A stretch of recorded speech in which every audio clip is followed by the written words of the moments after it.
Okay, so I'm starting again. So good afternoon to all of you. It's a pleasure to welcome you, at least virtually today, for this workshop on the classification of forest and woodland ecosystems and the assessment of their degradation in the context of limited imported deforestation. So my name is Nicolas Picard. I'm from JPECO4 in Paris. And before starting, I would like just to make a few very practical comments. So you know that our meeting is in hybrid mode. So we have people in the room and most of the people are online. So for the people in the room, please don't use, if you have a computer, please don't use the microphone of your computer. Otherwise we have this echo that we had just before.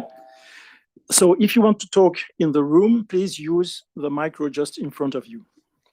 And for the people online, so if you want to talk, you have to, please mute yourself during the presentation. But if you want to talk, you can then open the microphone of your computer. And if you want to ask any question, you can either use the chat, so putting a written question, or you can raise your hand and then we will give you the floor for your questions. So our workshop today has two parts. One part will be with some presentations, and then we will have a second part with a general debate with all of you. So, as you know, also this workshop today is part of the EURAGRI conference. So I would like to first give the floor to Professor Dedin. Professor Dedin is a retired professor from the Stockholm University, and he's an associate of the Stockholm Resilience Center. He is also the president of EURAGRI. During his research career, Uno's interest encompassed system analysis and thinking approaches, European agriculture research strategy, and sustainability and resilience topics. He represented EURAGRI as one of the 29 organizations developing the strategic dialogue on the future of EU agriculture, a shared prospect for farming and food in Europe that was published in September 2024. So please, Uno, the floor is yours for the introduction of the workshop. Thank you. I'm delighted both to have this possibility of saying thanks to you to agree to do a sort of joint venture in this aspect, and also for the kind words. I will be quite quick, but as you have alluded to, that our organization, the EURAGRI, is a European, for those who don't know, a European institution, and dealing, you could say, with research on research organization, but within the broader field of agriculture and other related issues. We have a fairly broad profile. You could say land use going from the mountains and to the sea, to make it clearer. And it has to do with central research questions in our time, and with, of course, the leaning to the European types of collaborative systems. So much for the EURAGRI organization. And you also kindly referred to the work we have just finished in the EU on the collaborative type of discourses on where would Europe go. And it has to, in the field of which items the dialogue would take up, it says to be the food agri or agri-food domain. That doesn't mean that in one way or another, all the things that happens to connect to land use would also be of strong importance, and also that different general types of issues that has been handled during the 8 months we have worked very hard with the Commission, with we the 29 leaders of European organizations. We have dealt with geopolitics, we have dealt with loan structures, we have dealt with international trade and whatever. So you could say that within the fairly wide realm that the president of the EU, Ursula von der Leyen, who was the one sort of cooking up this idea that it would be a jolly good idea to have such a discussion and do it with closed doors.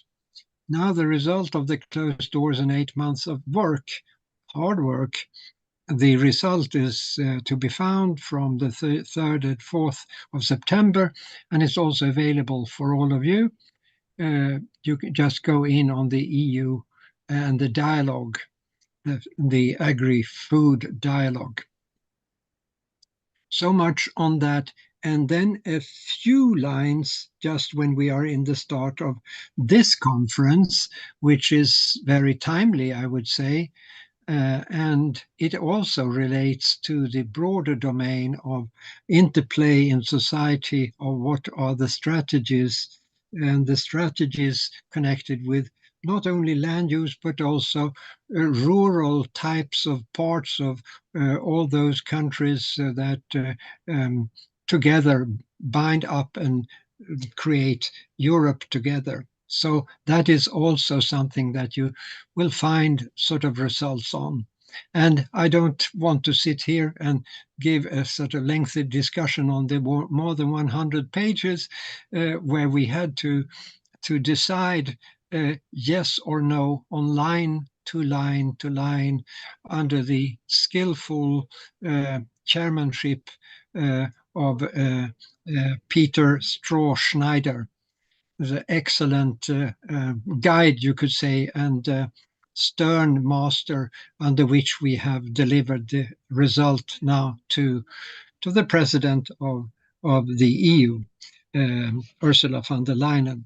So that was my short line on that, and I'm very happy for the topic you have chosen, and that also, of course, forest is sort of heavily involved in the discussion on land use in Europe, and looking forward to the further processing of this meeting. Thank you for the word. Thank you very much for this introduction. And without further delay, I would like to give the floor to our first keynote speaker, who is Rémi D'Annunzio from FAO. So Rémi has a PhD in forest sciences from INRA and CIRAD, and he is currently a forestry officer at FAO, where he coordinates forest monitoring systems for zero deforestation value chains. So please, Rémi, the floor is yours.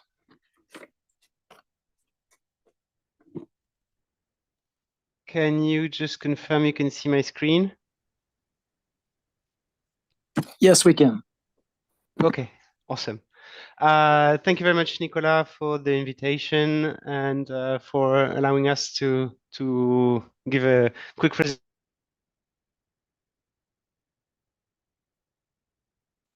You are muted. Can you hear me now? Yes. Okay. On challenges and digital solutions for monitoring forests, specifically in the context of due diligence declarations associated with the regulation.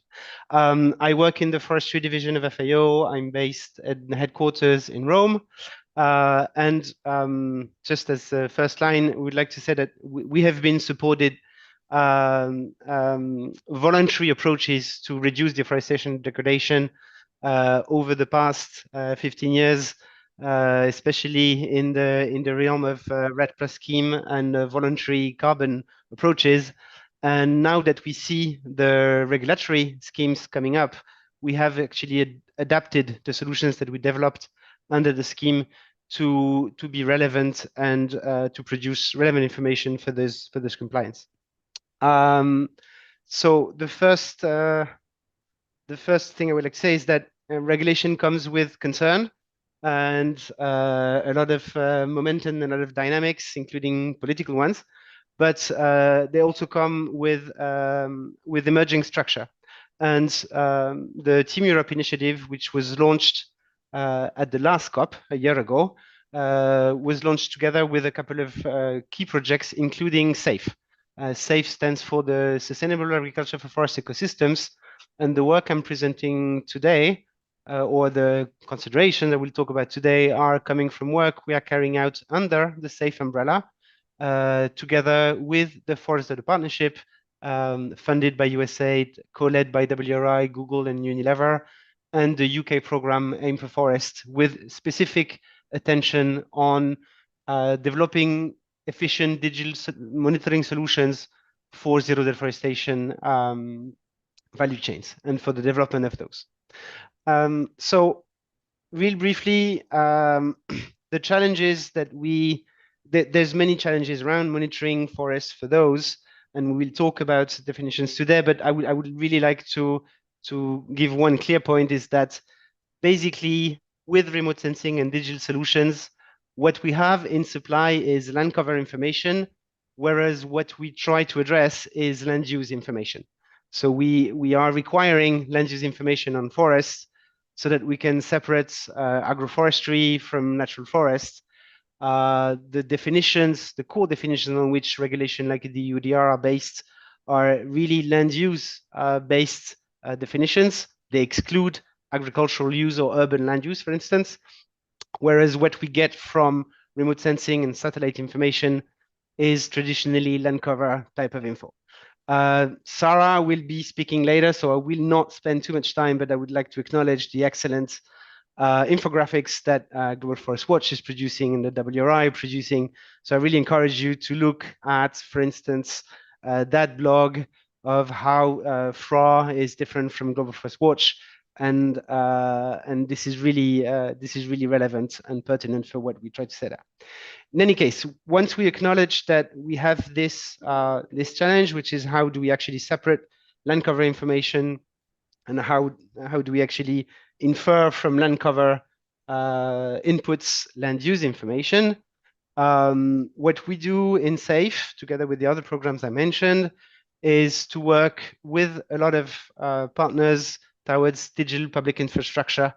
And in particular, we look at those building blocks. We look at how do we actually get boundary information, how do we actually improve the landscape for geolocation information, how do we transmit in an anonymous way geolocation information along traceability chains and traceability digital solutions. How do we actually use public geodata, and how do we combine it to specifically derive information that is relevant for instance, assessing risk of deforestation as per the UDR definition. So I will speak quickly today about those three last bits within the digital public infrastructure, which is how do we actually combine land cover information to produce relevant land use info. And what we do for this is what we call convergence of evidence, with the understanding that the land cover information, that is the different layers that are currently available, are never sufficient to fully prove something like compliance, to actually prove deforestation. They usually tree cover loss information, and the multiplicity of the layers that are out there sometimes confuses users because we see quite a bit of divergence between those products and disagreement. However, the disagreements are usually happening at pixel level. And if you look at things at a slightly higher scale, like the plot level, the farm, the boundaries of the actual places where the real scale at which the land use is happening, we see very much stronger convergence between those multiple layers of information. And this is why we advocate for convergence of evidence at the plot level, and why we try to put together global, regional, and national data sets into one place. We also think that relevance and convergence of evidence can only be made relevant if it's organized and produced in a robust and transparent way, and for that, open source solutions are necessary. I won't spend too much time on this, but what we do within those solutions we've developed is described here. The paper I mentioned earlier is organizing these kind of different data sets into decision tree that help assess risk of deforestation following the UDR definition with a cutoff date of 2020. I just like to mention that on the releasing transparent information, we are publishing all the code and all the source code of the approaches for convergence of evidence at the plot level, which is called WISP. So WISP stands for what's in that plot, and it does combine those layers of information at the plot level to produce those land use deforestation risk assessment at plot level. And we release this publicly. We have an API that can be called from HTTP calls. It's also implemented in Python notebooks, and we see quite a bit of interest from both private and public sector in using those open processes to actually derive relevant information. So for instance, I'd like to mention traceability tools that are already plugged with WISP. InnoTrace is one of them. It's developed by GIZ, and it's a fully open source traceability tool. And they do their deforestation risk assessment calling our API. Interestingly, the World Trade Organization International Trade Center, which released its deforestation free trade gateway, is also doing the same. And we see other digital solution providers like TechnoServer Carto actually plugging directly into their solutions. So feel free to go and test out what we've done there. One important thing we like to do in convergence of evidence is also to grab feedback from users. So the API and the UI are fully public. You can test and try geometries to see how your databases are running on those. I won't be longer than this. We can find more info on the process itself and convergence of evidence, on how we address this challenge of combining land cover layers into land use information. Just to say, the debate around refining further definitions of forests is really crucial, and having adapted data sets to different biomes and country and conditions is something we already do, and we are craving for more info. So all the debates that we're going to be having today is extremely relevant and extremely fitting the scheme that we try to develop. I'm really looking forward to the next iterations. I had prepared that one for further reading, but I know Sarah is probably going to discuss about degradation, so I will not take so much time. Just maybe to mention the Diasca platform has produced those forest monitoring briefs, and I encourage you to look at them. I will share the link to my slide later so that you can look at those. And maybe if I have like 30 extra seconds to say, we're organizing at the end of November a global South-South exchange on the overall topic of transparent commodity value chains. And we are very much welcoming participants from audiences like today. So if you are interested in coming and joining this exchange between producing countries and state members and digital solution providers, feel free to reach out to me, and I would be happy to extend the invitation further. So that's it for the overview of what we're doing from my side, and I'm really happy to join in any of further questions or the discussions later. Thank you. Thank you very much, Remy. It was very nice to see that FAO is also working on these questions and is offering solutions to assess deforestation risk at the plot level with all these questions of convergence of evidence using different layers of information. Maybe we are not going to open the floor for questions at the moment. Please keep your questions for the general debate after the presentations. And so I would like to give the floor now to our next speaker, who is Antoine Aochin. Antoine is currently working with the Multilateralism and Green Diplomacy Directorate of the Environment Directorate General of the European Commission. He is in charge of international forestry issues, and in particular the fight against deforestation through the implementation of the European regulation on deforestation and forest degradation. So please, Antoine, the floor is yours. Thank you, Nicolas. Thank you very much. Do you hear me correctly? Yes, yes, we can hear you.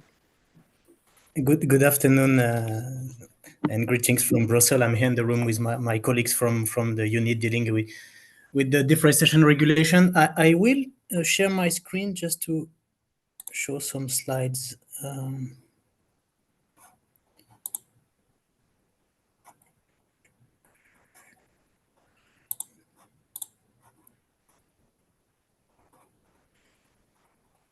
Please give me 1 second. Sure.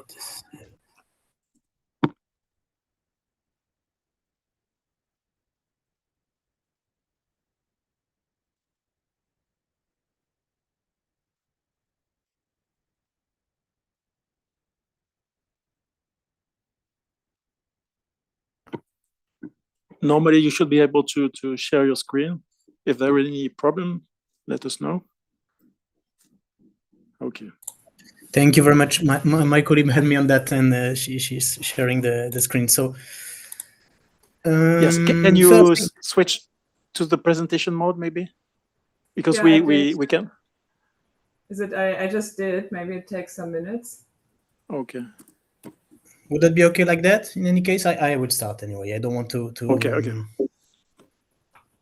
So yes, thank you first for the invitation. Very happy to present today the regulation, especially in this important moment of the preparation of the entry into application. But I will come back to this. So in the next slide, please, if you very quickly, I will in general recall the landscape and the rules governing the regulation before entering into more detail.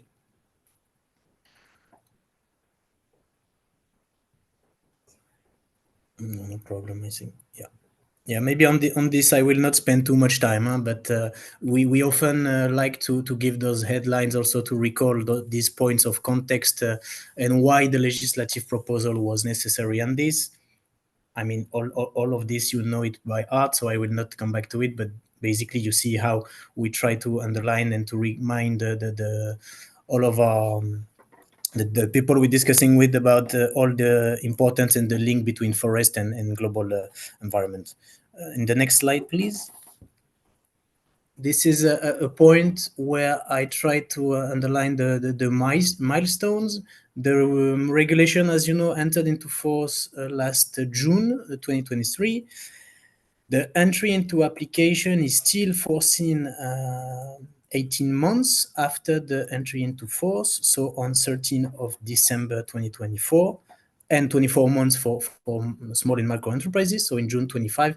But as you are probably all aware now, based on the worries expressed by many stakeholders, the Commission has proposed 12 months additional time phasing the system.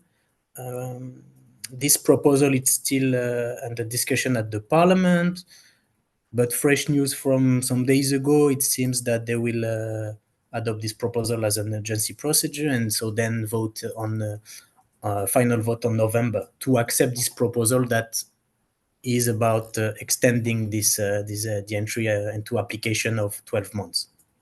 With some other details, we can come back later. But maybe not now. Let's get into the core obligation of the regulation to quickly give you the important elements to be underlined. So main principle is therefore the obligation for EU operators and traders to carry out a due diligence procedure before placing a product on the EU market that will ensure non-deforestation. This due diligence is based on several principles. Legal and zero deforestation product authorized and must be covered by a declaration of due diligence provided by the information system. The definitions used are the one based in the FAO to ensure this international recognition. It was an important point of the negotiation, but I will come back also to this. Obligations are mainly applicable to non-SME operators and traders. The core principle is therefore the strict traceability required via the obligation to provide the geolocation of all plots of land. So linking basically the commodity to where it was produced. And of course, the legality aspect, as products will need to be legal according to the country of production. Next slide, please. So you know now also the commodity selected. This also underlined a wide range of product related to the new obligation. So palm oil, wood, etc., and but also some derived product, chocolate, furniture, tires, etc. Note also that the regulation really important also to underline that it's both related to imported but also exported product. Important point for the international framework and in particular the WTO. Important point as well, the progressive scope that might be evolving in the future with different revision process. In 1 year after the entry into force, the possibility of the other wooded land, so we are working on that. The potential inclusion of other ecosystem as well, or other commodities of and products. After 2 years, also the role of financial institution, but something that is also interesting for you, in the more general review after 5 years, it's the analysis that considers progress also made at the international discussion on the possible extension of definition of forest degradation. So after 5 years after the entry into force. In short, so product will not be allowed to enter or leave the EU market if produced on the land subject to deforestation after 31 December 2020. This is the final cutoff date retained during the negotiations. So a short recap on the key definitions of the regulation. So deforestation is linked to agricultural use and relies on the FAO definition of forest. It also excludes deforestation for the purpose of urban use or infrastructure, for instance. Forest degradation is the outcome of intense discussion during the second half of 2022, during the negotiations in trialogue with Parliament and the Council, of course. The original proposal of the Commission included the reduction of biodiversity services component, for instance. In the current definition, it relies on the structural change of primary forest or naturally originating forest into plantations or other wooded land, as well as primary to planted forest. So we are word also on the implementation. We are continuously working to prepare the implementation. We are working on many streams of work and a number of support tools for stakeholders to get ready for their obligations. Together with the proposal of an extension of the entry into application, some have been published. The FAQ document, which is an important one, still enriched with several new questions in the future. This is a living document. It's the third version, but another one will come in the next months. With also a specific question as regard the regulation in the context of forest degradation, how to deal with harvesting operations. So I really encourage you to have a look at those new questions. Also, the guidance document that was released with a big part on agricultural use, and other supporting documents like the strategic framework for international cooperation. Other streams of work are still under progress, as the famous IT system that we are now in the training phase with some programs already launched. And in the next slide, I will quickly mention 2 others that could be interesting also for you. So one of the tools also developed and published in December last year by our GRC, Joint Research Center colleagues, is the EU Deforestation Observatory that serves as an information tool for competent authorities, companies, but also civil society, but also third countries, providing a reference map of global forest cover aligned with the cutoff date and with the definition of the regulation. It also, in one of the features, modelized the trade flows between EU and its partners. So again, I invite you to have a look. Important to underline here that the use of this observatory is really a tool to help, meaning it's not mandatory. So the reference map may be used for assessing the risk, but it's also non-exclusive. So stakeholders can use in parallel other tools, of course, to build their due diligence and also assess their supply chains. And it is a non-legally binding tool. So GRC will propose in December, in some months, an updated version of the map that includes feedbacks from the third country they received and with updated data. And finally, an important step and an important slide is the cooperation with third country the Commission is having, which is one of the most working area for us and the legal obligation also under the regulation. Double purpose here.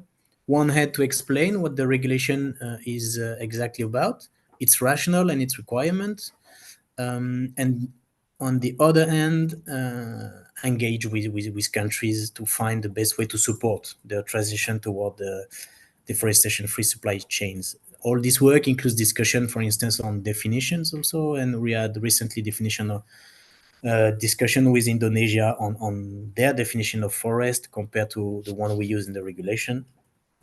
So we have intensified these efforts since the regulation was adopted, and we will continue, of course, the close engagement we have with all third countries before the entry into application and after that.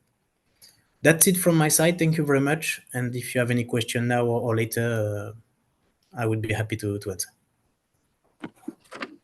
Well, thank you very much, Antoine. You were perfectly on time. And thanks a lot for, recalling the context of the EU regulation on deforestation and forest degradation. So there were lots of information in your presentation. I just took note of 2 points. One is the fact that the regulation has a progressive scope, so there will be regular updates, and particularly on the definition of forest degradation. So this is key for our workshop today. And another point is the EU Observatory on Deforestation. So again, a tool that will be helpful to monitor deforestation, but still providing some information on forest cover. So back to the presentation by Rémi, there is still this distinction between land cover and land use. Okay, so please again, keep your questions for the debate later. And so we will move to our next speaker, who is Camila Rezende. Next to me. Camila has a PhD in ecology, and she's specialized in remote sensing and spatial analysis.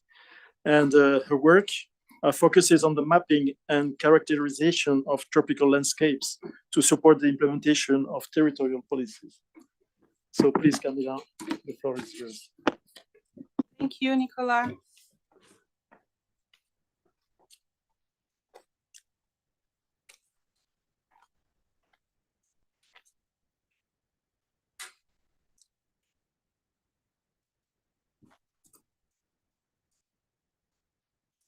Can you see my screen? C'est bon? Also, thank you for having us in the seminary. I speak on the behalf of a great group of scientists, of which some of them are here: Julie Bertadère, Lilian Blanc, Damien Arvois, Pierre Tron.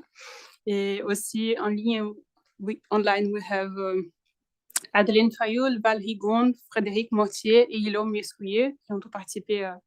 I'm sorry, that participated in the development of this framework. So the idea here is to present a new analytical framework for the classification of tropical forests and woodlands by taking into account their ecological diversity and degradation. So, of course, this discussion happens in the context of the European Union Deforestation Regulation. I don't know. And as Remy and Antoine presented before, this regulation brings a definition of forest, which is a key issue for the implementation of this regulation, which is basically the definition of forest developed by the FAO in the years 2000 for the Global Forest Resources Assessment, which considers forest as any land spanning for more than half a hectare with trees higher than 5 meters and a canopy cover of 10%, which is a great definition because it covers a very wide range of ecosystems. However, it's a single definition, and we have some limitation on working with a single definition of forest when implementing this regulation in different ecological contexts.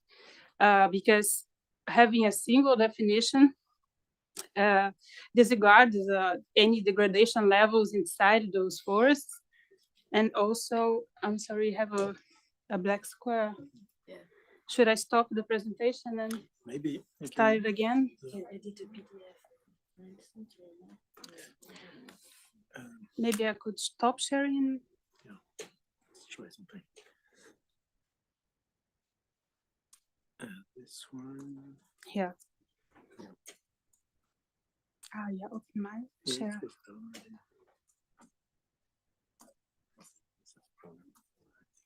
Oh, yeah.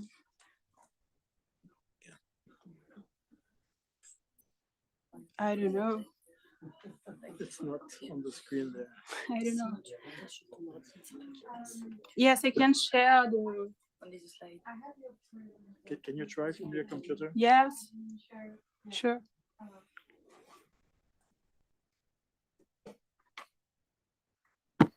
We were hoping that technology would be our friend today, but it doesn't seem to be the case. Sorry.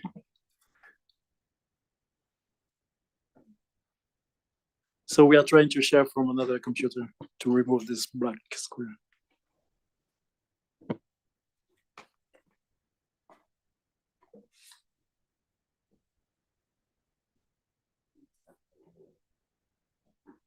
Now we have a bigger black square. Yes. But at another location. Mine was smaller.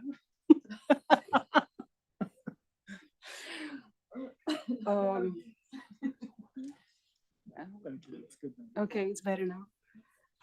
So, Nera, if you could just advance to the. Yeah, there's good. Thank you. So, with a single definition, we cannot define degradation levels between inside each vegetation type, and that all leads to conflict with national definitions of forest. So next, please. This is the last one. So we're finished. Thank you. That was quick.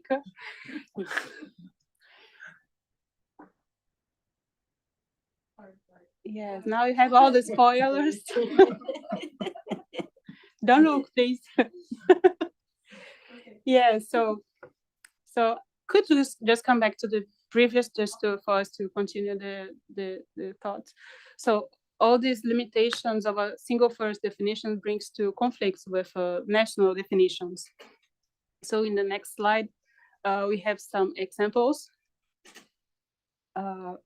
If we take, for example, the Amazon forests that present very high tree cover with like 100% of tree cover in average and very high vegetation with 40 meters trees, that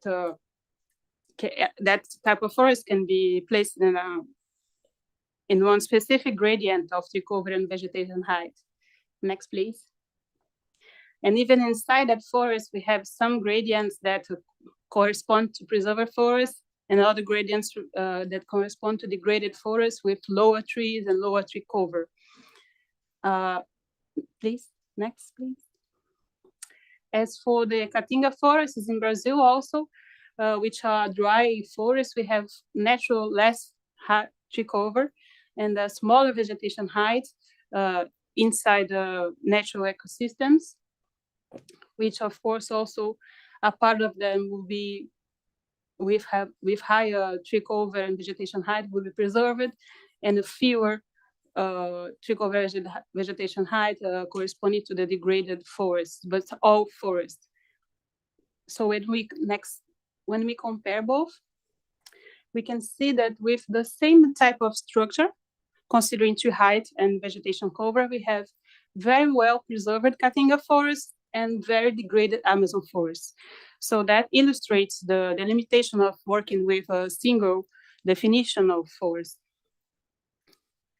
So for this study, we are here to propose a classification system to have also your inputs on the classification systems, taking into account all these ecological diversities and also the degradation level of ecosystems. We have two study areas. The results I'm going to present here are the Brazilian ones, but in the future we are also trying to analyze the Cameroon to test this framework we are proposing here. And for each of those countries, we have specific targets. The first one is to produce a map of vegetation types based on an international classification system.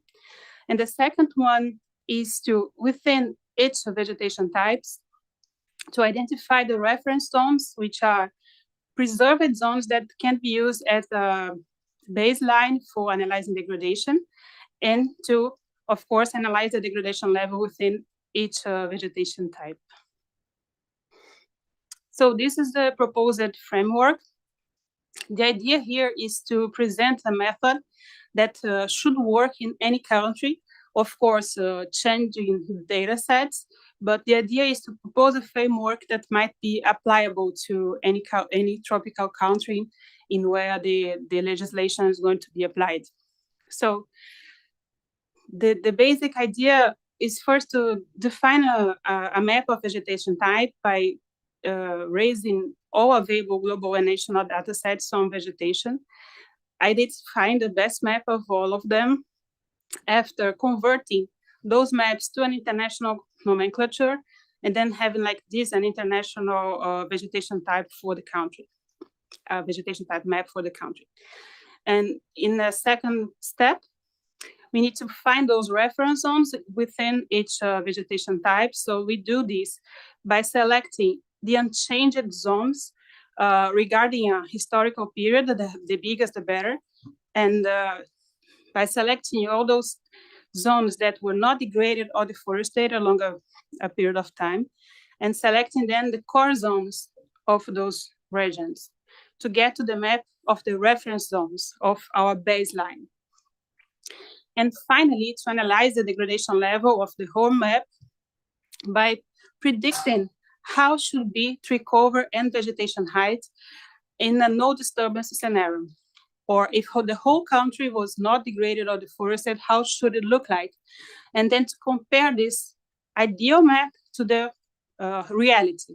And by quantifying the difference between the ideal map, let's talk like this, the reference map, and the current state, we can like this quantify the degradation level of each vegetation type in explicit, especially explicit analysis. So we begin here by the first X of analysis, the map of vegetation types. And the next, please. So, as I said, we gather all the available vegetation maps for Brazil in this case, and we selected the best one of them regarding scale, class detail, quality of sources, date of update, and validation methods used for each map.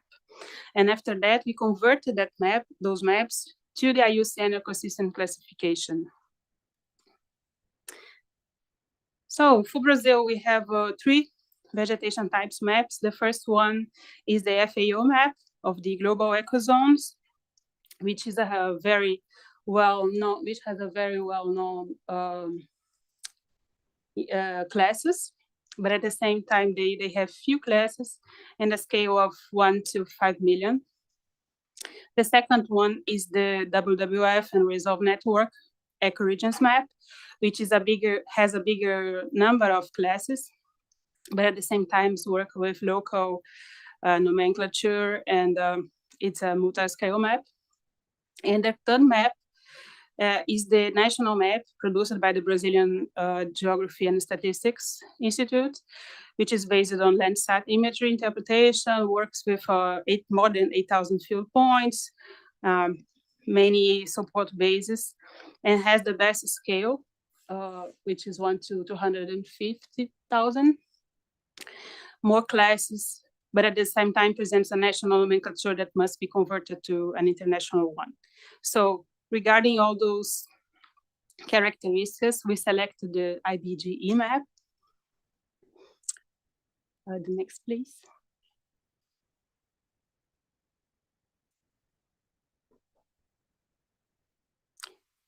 Thank you. Yes, so we selected the IBGE map for converting its classes to the IUCN classification system.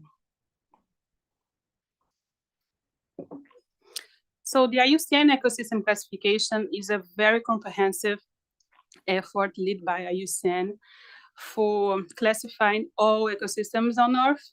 So it starts with the level of realms by taking into account terrestrial, freshwater, marine, atmospheric, all realms in Earth, and that's divided into several biomes, which are divided into functional groups and 2 local ecosystem types. So it's a effort that put together many experts around the world, and they got to a very nice ecosystem classification system. Nila, please. Merci. So just for an example, we have in the terrestrial realm, we have 7 types of biomes, and within, for example, the tropical subtropical forest biome, we have 4 types of functional groups, which is the level that we choose for this conversion of our map classes. Next one, please. So how we did this conversion? We created 2 keywords matrices. So we have the IBGE, the Brazilian publication that defines the classes, the map classes. And we have the IUCN publication, which also defined their classes. And we took the keywords of each publication regarding the realm, the predominant vegetation, climate, rain seasonability, water depth, and many characteristics of each vegetation type. And we combined them using a similarity score in a way that the classes that has more matches from one classification to another is matched.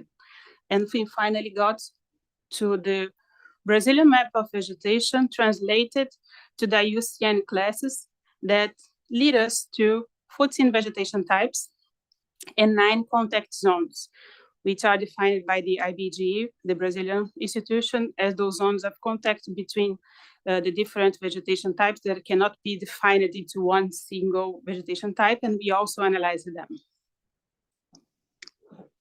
So after we have this in hand, this vegetation map, we started to analyze each type of vegetation, considering only the forest or woodland vegetation types, to understand what is the reference baseline for each one of them. Next, please. So for doing that, we use 2 historical data. For moist zone, we worked with TMF, which is a time series of forest cover change, ranging from the 80s to nowadays. So from this data set, we selected all areas that were not deforested or degraded since 1982. For the dry zones, we don't have the TMF products, but in Brazil, we have the Mapiomas project, which is a nice time series of forest cover change for the home country that covers forest change from 85 to 2023 to nowadays. So from these maps, we selected the areas that were not deforested since 1985. And for analyzing only the core zones of those maps that were not changed, we ran a 1 kilometer buffer from each degraded zone And then we selected only the core zones of the fragments that were not degraded since the analyzed period. So by combining those two data sets, the historical one and the core zones, we got finally our map of preserved zones, which means the pixels, as we're talking about images here, the pixels that were not changed during the whole analyzed period and that are located in the core zones of each fragment. So these are our reference zones of how vegetation should look like in its vegetation type. This is the results for the second product. So as you can see, we have a wide range of proportion of reference pixels and the degraded pixels. For the Amazon, for example, we have a very large proportion of reference pixels with 77%.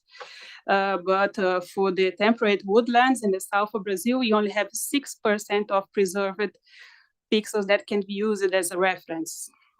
But even though we have a very, very large sampling size, we have more than 100,000 pixels to calibrate our model for the next step.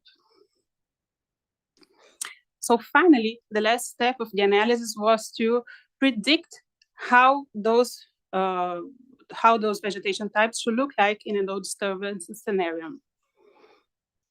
And to do that, we chose two parameters that are already present in the definition of forest of the FAO, which is the vegetation height and the tree cover. Those two parameters, they are able to describe the vegetation in a three-dimensional way, as we have two dimensions represented by the tree cover, plus the third dimension represented by vegetation height. And we use two global data sets. Yes, the next, please. Thank you. Which is a tree cover data by Brandt and colleagues of 2022, plus the Global Forest Watch in the south of Brazil, which is not covered by this data set, and the vegetation height of Land and colleagues published in 2023. Those two data sets are referenced to the year of 2020. And to explain this variation, we selected 66 abiotic variables related to relief, hydrology, climate, and soil type. I'm not going to enter in the details of each one of those data sets. And we use those abiotic variables to train our samplings for the model, if you could put. So for each, it's fine. For each vegetation type, we selected 50,000 points as sampling points, in which each one we sample the tree height and the vegetation cover, plus the 66 values for the abiotic variables. And we put those samples into a random forest model, which made the inverse path, which used the abiotic variables, the values of each one, to predict how should be the tree cover and vegetation height in the whole area in a non-disturbance scenario. So, as I told you, we took the reference data minus the current data, and then like this, we can have to quantify the degradation level for each vegetation type. Next, please. So here we have the results for Brazil. This area that appears, it's located in the frontiers of Mato Grosso and Rondônia states. The first image brings the reference state, which is the result of the modeling. So we have a vegetation height, in this case, around 30 to 40 meters. The second map brings us the current state of this region. The white areas are not forest, and the green shades represent different levels of forest. And as you can see, we can see some squares with lower vegetation height. And the third map is the first minus the second, which is the level of degradation for each pixel. So in red, you can see pixels that should have originally a tree height of more 25 meters than it currently has. So for example, you can have a tree there that is 10 meters high, but the model was predicting it to have 35 meters. So this amount of meters is the way we use to quantify the degradation. And finally, we group those results because we have the tree cover difference and the vegetation height difference, and we use the k-means method to group them into 3 different groups of degradation. So we have the low degradation group.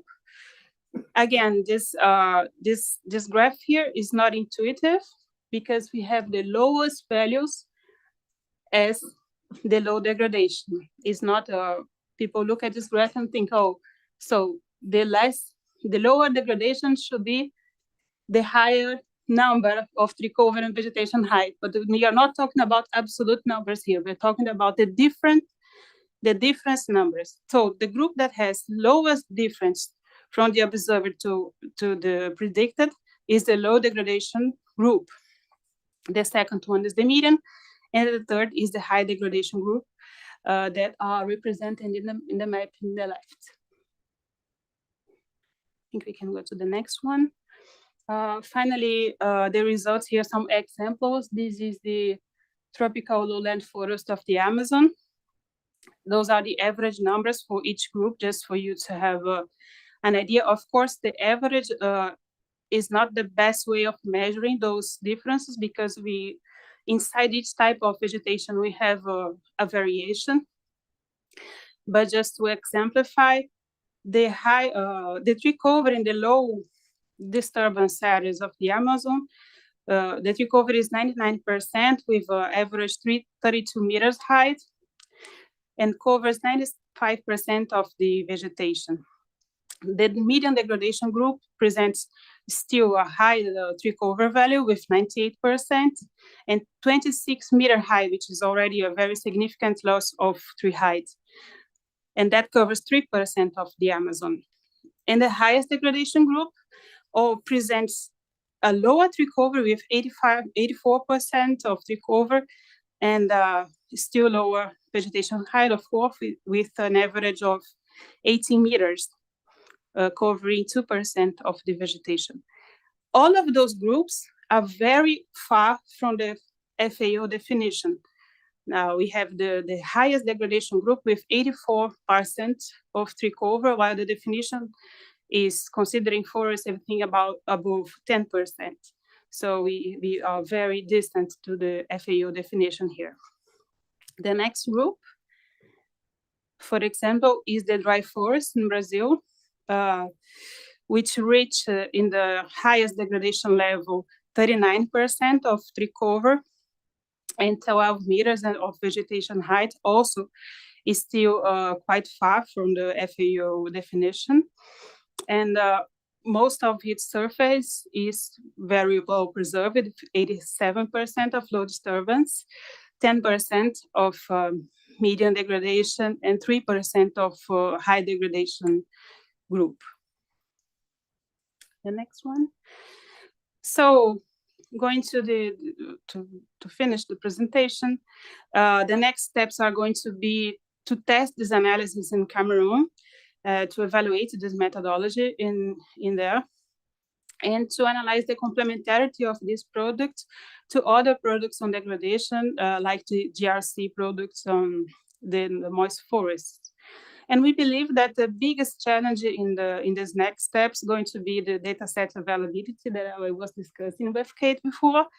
And because, of course, Brazil has a very wide range of data set that we could use to make this analysis, and some of them are not going to be available for Cameroon. So this is the idea exactly. That's the idea, to test the framework with different realities. And we believe that we could develop an operational, replicable, and adaptable methodology with the identification of consistent boundaries for different vegetation types. We could perform a good assessment of degradation level based on vegetation structure. Doing this by considering very different vegetation types, including both moist forests and open and dry ecosystems. And we believe those insights can support the future discussions on the European Union regulation revision. And we also would like very much to hear your insights about those ideas that we presented. Thank you very much. Thanks a lot, Camila. It was very interesting and very, very clear as well. So I think that with your presentation, we are really going into the core of the question of assessing forest degradation with this model-based approach, with the difference between the reference state and the current state of the forest. And also, I guess, the choice of Brazil and Cameroon is not random. It's because in those two countries, we have this gradient from the dense tropical forest to the savanna. So this is very interesting. I think it's, I think it's time now for the coffee break. Unless there is a very burning question at the moment. If not, I think we can have the coffee break. So we will be back at 4:20. So in approximately a bit less than 15 minutes. So see you in a few minutes, and enjoy your coffee break.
Hello, welcome back in our workshop.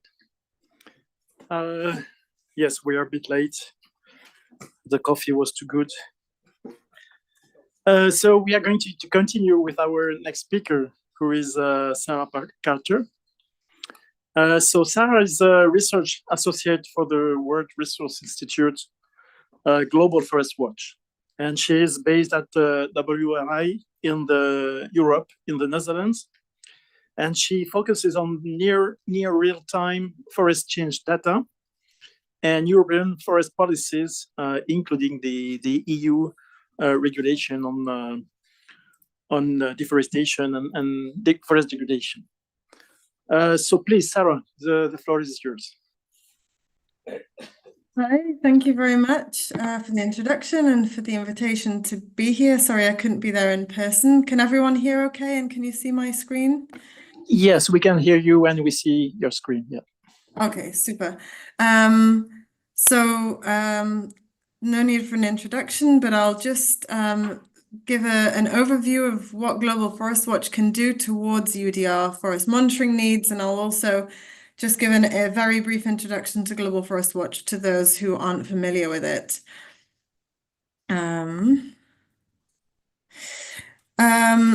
Yes, I think briefly on the benefit of Global Forest Watch or of space-based data more generally. It's this wall-to-wall information covering every location, which is every possible location for the EUDR that needs to be monitored. The information is very frequent. I think Global Forest Watch, when it was released, kind of replaced these kind of paper-based forest monitoring options, reports every 5 years and so now we've got basically annual data and soon near real-time global data for forest change, which I think can be really useful for efforts like the UDR monitoring efforts. It's also open for everyone to use, for stakeholders involved in different aspects of the EUDR. And I think Remy's presentation was really useful, which alluded to the strengths and limitations of different data sets and the need to have multiple data sets together to bring this kind of convergence of evidence, which is required to get the full answer of what all users will require regarding things like the UDR to really answer all the questions or all the due diligence requirements. So one data set for sure won't likely be enough. And you may need ground data, high resolution imagery, for example, to really verify what you're finding.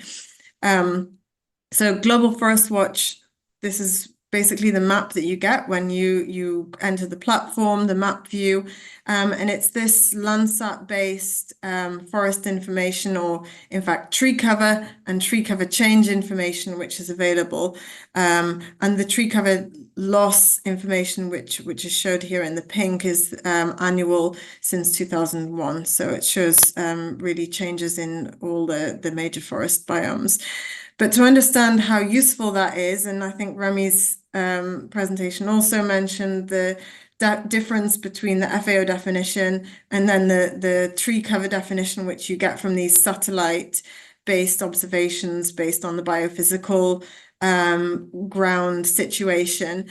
So that there's this need for kind of contextual data which can really tell the full story and answer whether deforestation or degradation might have occurred. One example of that sort of data is the annual tree cover driver data, which we have, and you can see that the commodity-driven areas or the areas where forestry are occurring may be indications of deforestation and degradation respectively. So they may help to inform the story and understand whether this tree cover loss is really causing any of those.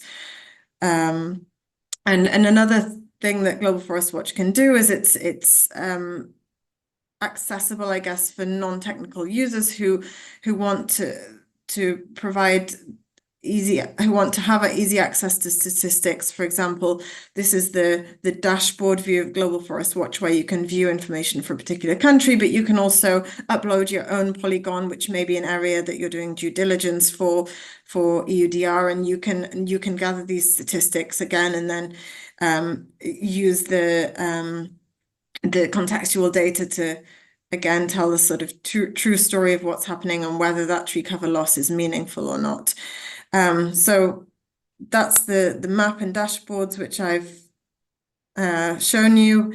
I think Forest Watcher is also relevant for EUDR for kind of on-the-ground visits. It's basically a mobile app where users can download tree cover change, near real-time forest disturbance information on a mobile phone, and then you can take it offline in the field for those kind of checks. And then Global Forest Watch Pro, I should mention it, is specific tool or platform for users who are interested in basically sustainable supply chain. So it's beyond EUDR, but also including EUDR type exercises where portfolios of locations which a company, for example, might be interested in monitoring can be uploaded into the system in a secure environment, and then reports on what's potentially happening can be the outputted and action taken as necessary or further investigations taken. So I think all these tools mean that a lot of monitoring is happening in the last, this is approximately 12-month period.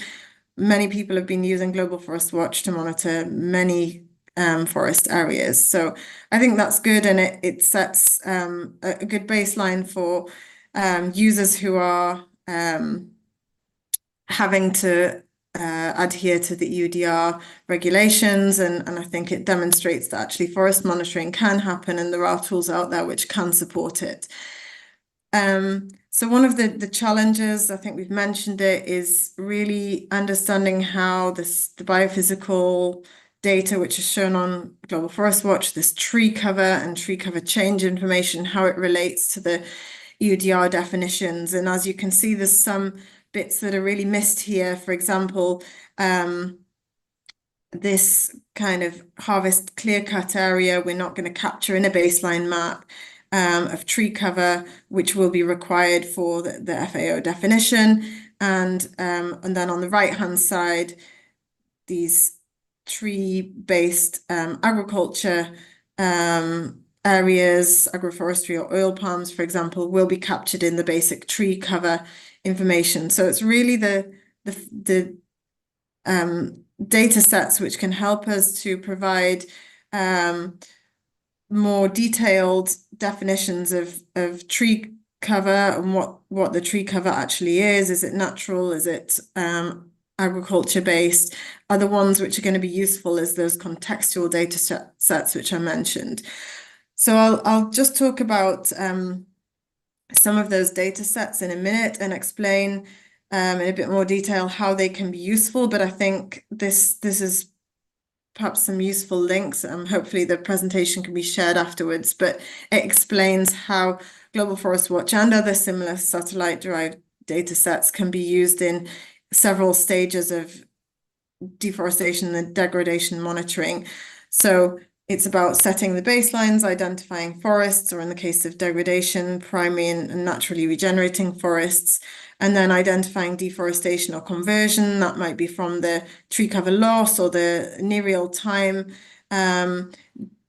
forest disturbance information. And then for the mapping commodities in the deforestation, we have, for example, annual soy planted areas. That might be a useful contextual data set to add to the tree cover loss information. And then in the case of the forest degradation, it's about these forest types essentially that are mentioned in the EUDR, which we can provide a bit more information on. And just to say why these forest types are really crucial, the starting point, the cutoff date, whether that's primary forest or naturally regenerating forest, in the case of degradation, is the key thing that you need to be aware of. And actually, I think it's almost, in some cases, the only thing which you want to be aware of, because actually the regulation says that it's the conversion which happens maybe after a clearing and after that due diligence statement has already been submitted, which is the crucial thing. So it's those areas where you might not actually see that conversion at the point of the due diligence statement, but you still know that there's a kind of risk there. So understand, so if you see a disturbance in a primary forest or a naturally regenerating forest, I think they're the key kind of changes or dynamics which should be monitored or looked into further, because that's where this degradation could actually occur. But I think what's clear is that satellite data showing a disturbance plus a primary forest data set is not enough. It's really that intention of what's going to happen after the clearing and after that is relevant. So perhaps this kind of secondary information on management plans and so on is actually required. So I think that's just worth pointing out. So going back to this forest mapping forest types, sorry, which is essentially mapping that baseline scenario or starting point which we're working from.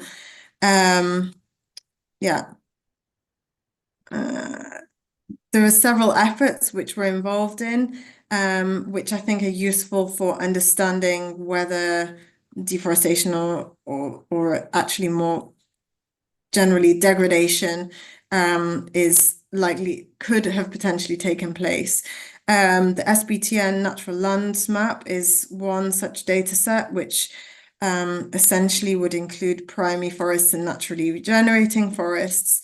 And it's based on the AFI definition of a natural ecosystem, and it's developed related to these science-based targets of no conversion of natural ecosystems. So it goes beyond forests, it goes to all other ecosystems, which is perhaps relevant if there is an expansion in the scope of the EUDR, perhaps to other wooded lands or so on.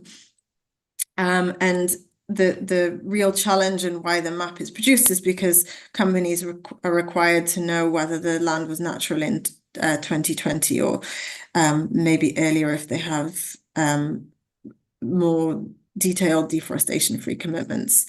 And it largely aligns with the FAO or EUDR definition, so it's useful in that context. The data set uses regional data as well to, it's basically a GIS type approach, putting together several data sets to obtain this definition of natural lands.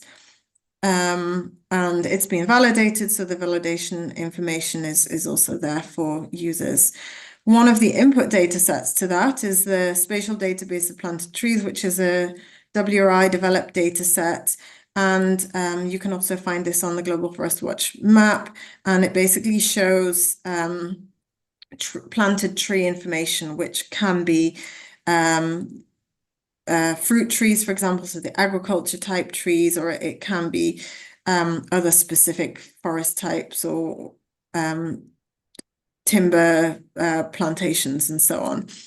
And so that's one of the input data sets to the SBTN natural forest map. Obviously, these areas are not considered natural forests.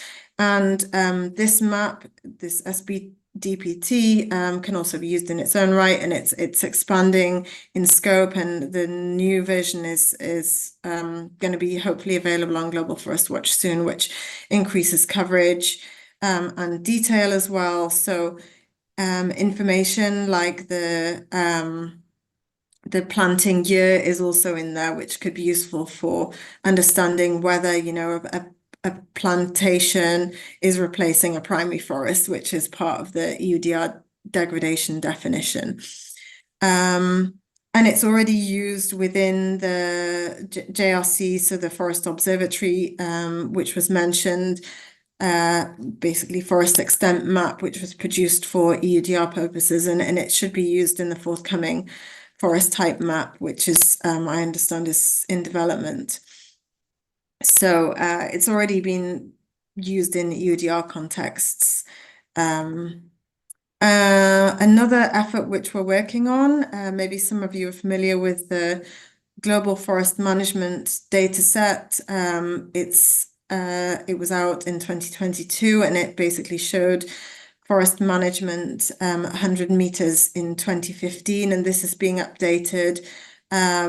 It's being done by EASA, who were the original authors, but we are partnering with them now on this update to 2020. And one of the incentives of this update was really to align with the EUDR cutoff date.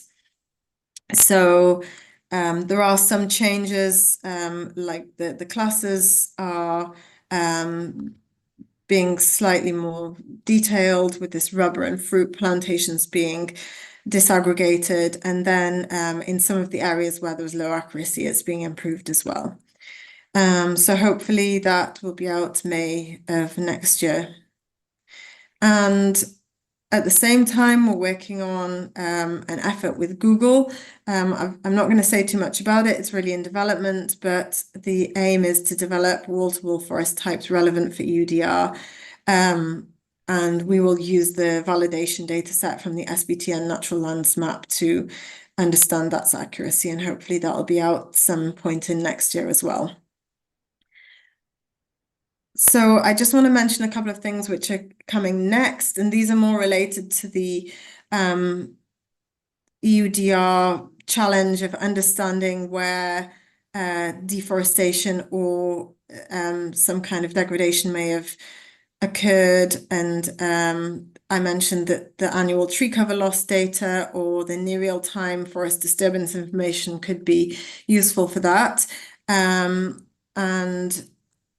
this enables quick action in response to unplanned changes as well. So it's really useful for quick action against maybe areas which aren't in compliance.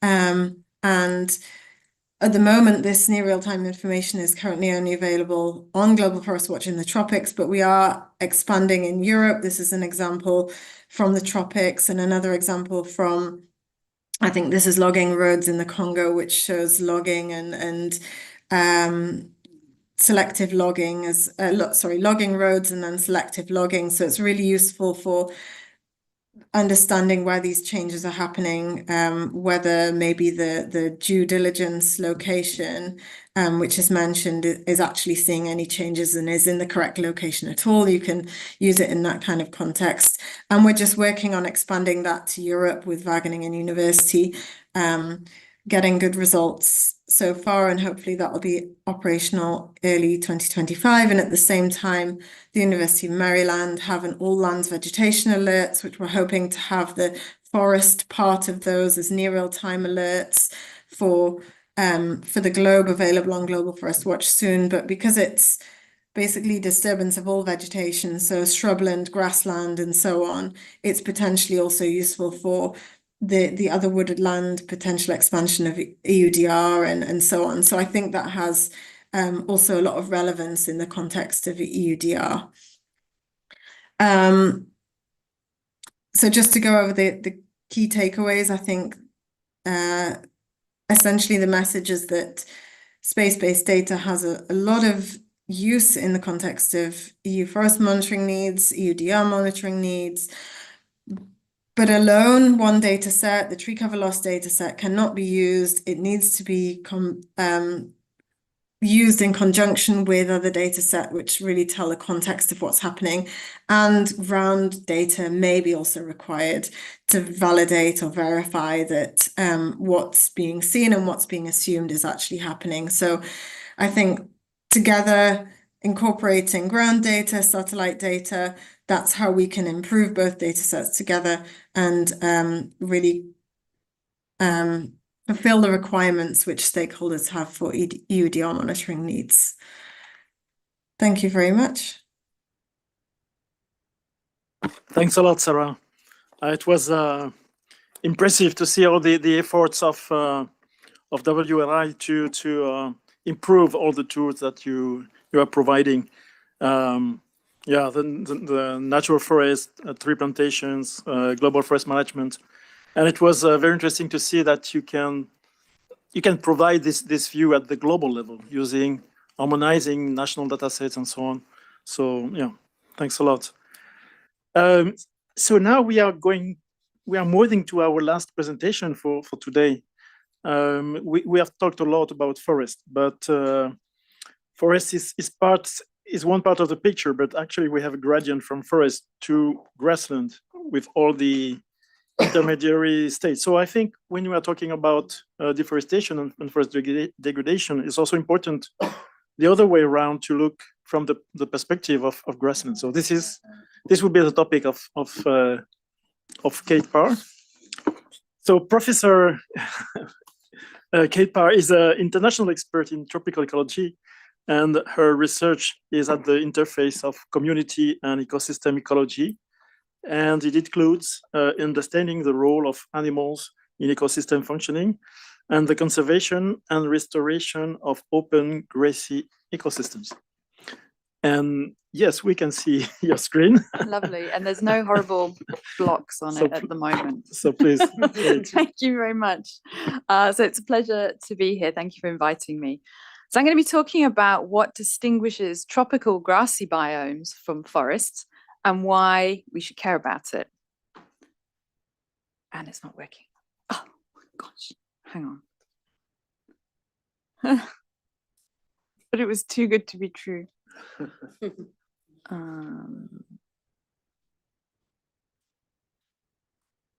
No, but this one. Are you in the PowerPoint now? Sorry about this for everybody at home. Click somewhere, I don't know. There, okay, and then move. Yes. Oh.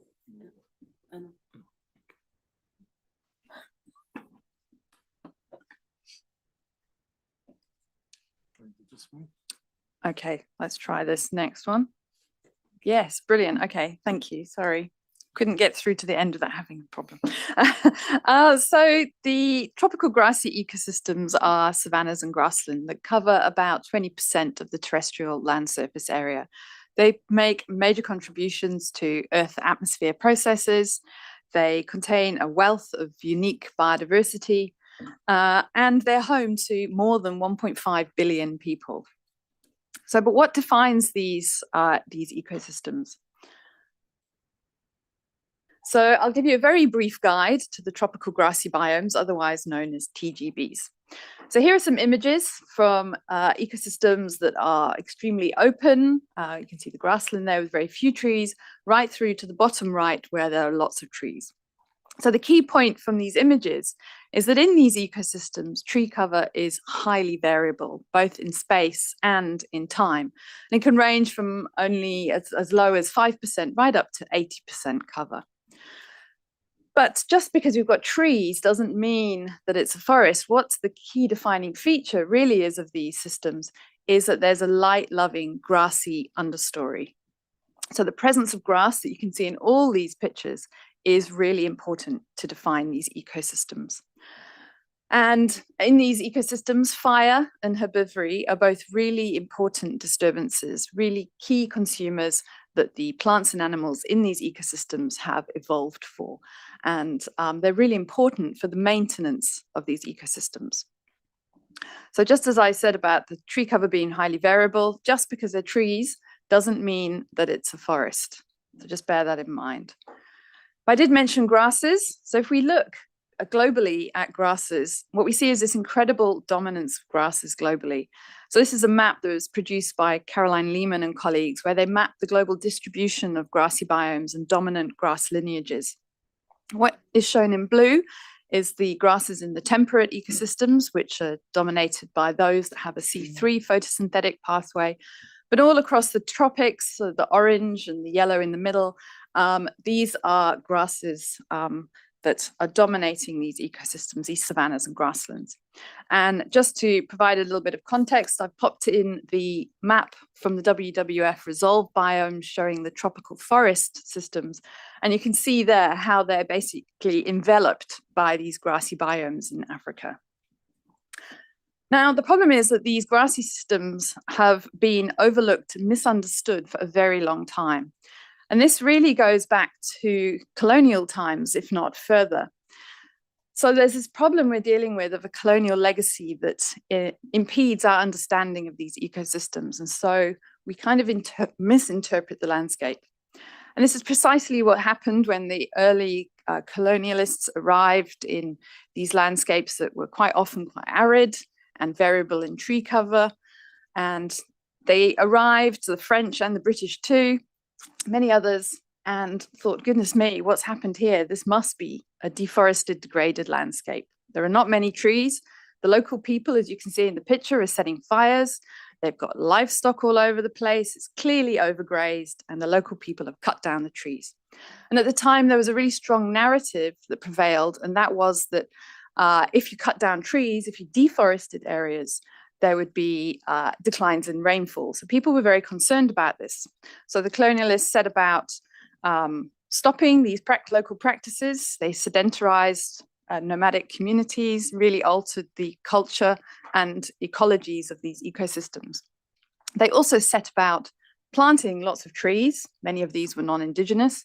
And in fact, it was way back in these colonial times that people started to try and put together the Great Green Wall, and it failed then. It's just worth remembering.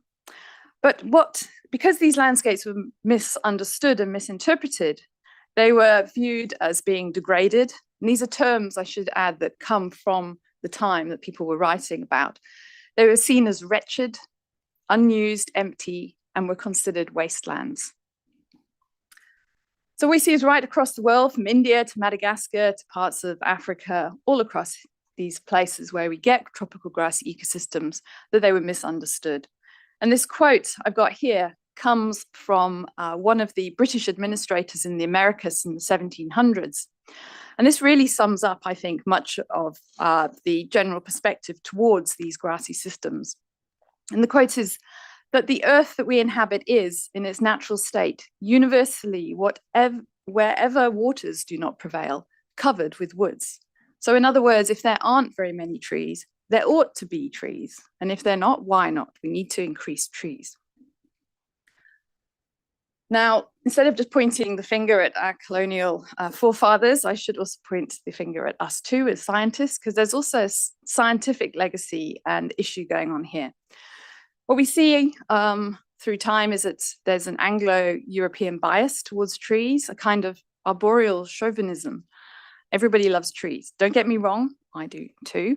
But maybe this is partly because the scientists were originally coming from Europe, where there were big woods and forests. But some of our key theories in ecology revolve around trees. So if we look at Clement's theory of succession that prevails in ecology today, this is all about reaching the climax state. And savannas and grasslands would actually just be viewed as some kind of secondary successional stage, not really of any value, because what it's all about is making sure you get to that climax state where there are lots of trees and the system is stable. But it's also scientists today that are also misclassifying these grassy systems. So frequently when there are high impact papers, whether it's in Science or Nature, talking about global forest studies, they invariably end up including tropical grassy systems as their forest sites. This example here is, I didn't mean to pick on this study, there are very many, but this one, for instance, looked at global forest fragmentation change, and it's on the map there, it shows areas that have very high forest fragmentation. And those areas, for instance, are in red. Many of those areas in Africa are actually savannas that we know are heterogeneous in space. So are they actually really fragmented? So what we're seeing is this widespread misclassification of tropical grassy systems as forests. And of course, this is perpetuated by these structural based definitions. We know the tropical grassy systems are distinct from forest because of the grass layer. So they're compositionally different, but they're also different functionally as well. But if we use tree-based definitions, which is what typically gets used, there are problems with this. The FAO definition that people have spoken about, just to remind you, thinking about 10% cover in quite a small area, and trees are up to 5 meters. Lots of savanna areas would classify as forests. Indeed, in many instances, people's back gardens or even their allotments could be considered forest, and clearly that's nonsense. Remote sensing approaches that we've heard quite a lot today about are clearly going to be very powerful and can be useful. But the problem is if we're only looking at tree cover and we're looking at it uncritically, then again, we're going to misclassify grassy ecosystems. And this is from the FAO Global Forest Resources Assessment. And I just was looking for images of remote sensing and forests, and this is one that popped up. So again, I'm not picking on the FAO, it just popped up. But again, let's have a look at where forests, we know that forests are in Africa, and there are vast areas of non-forest that are classified in this Global Forest Resources Assessment. So why is this misclassification a problem? Well, it's a problem because it can transform ecosystems, it can degrade them, and it can hinder their restoration. So first of all, with transformation, we have this problem that many of these tropical grassy ecosystems are considered to be these empty landscapes, and there's this wastelands narrative is quite strong. And that means that they're seen as ripe for transformation. In other words, they're disposable. If they're not being used and they're not considered valuable because they're degraded, well, then it's fine. We can just convert them and, you know, nobody loses anything, right? The image on the top right there is the front cover of a report that was produced by McKinsey Consulting a few years ago. And this was talking about prospects for commercial agriculture across the Sahelian zone in West Africa.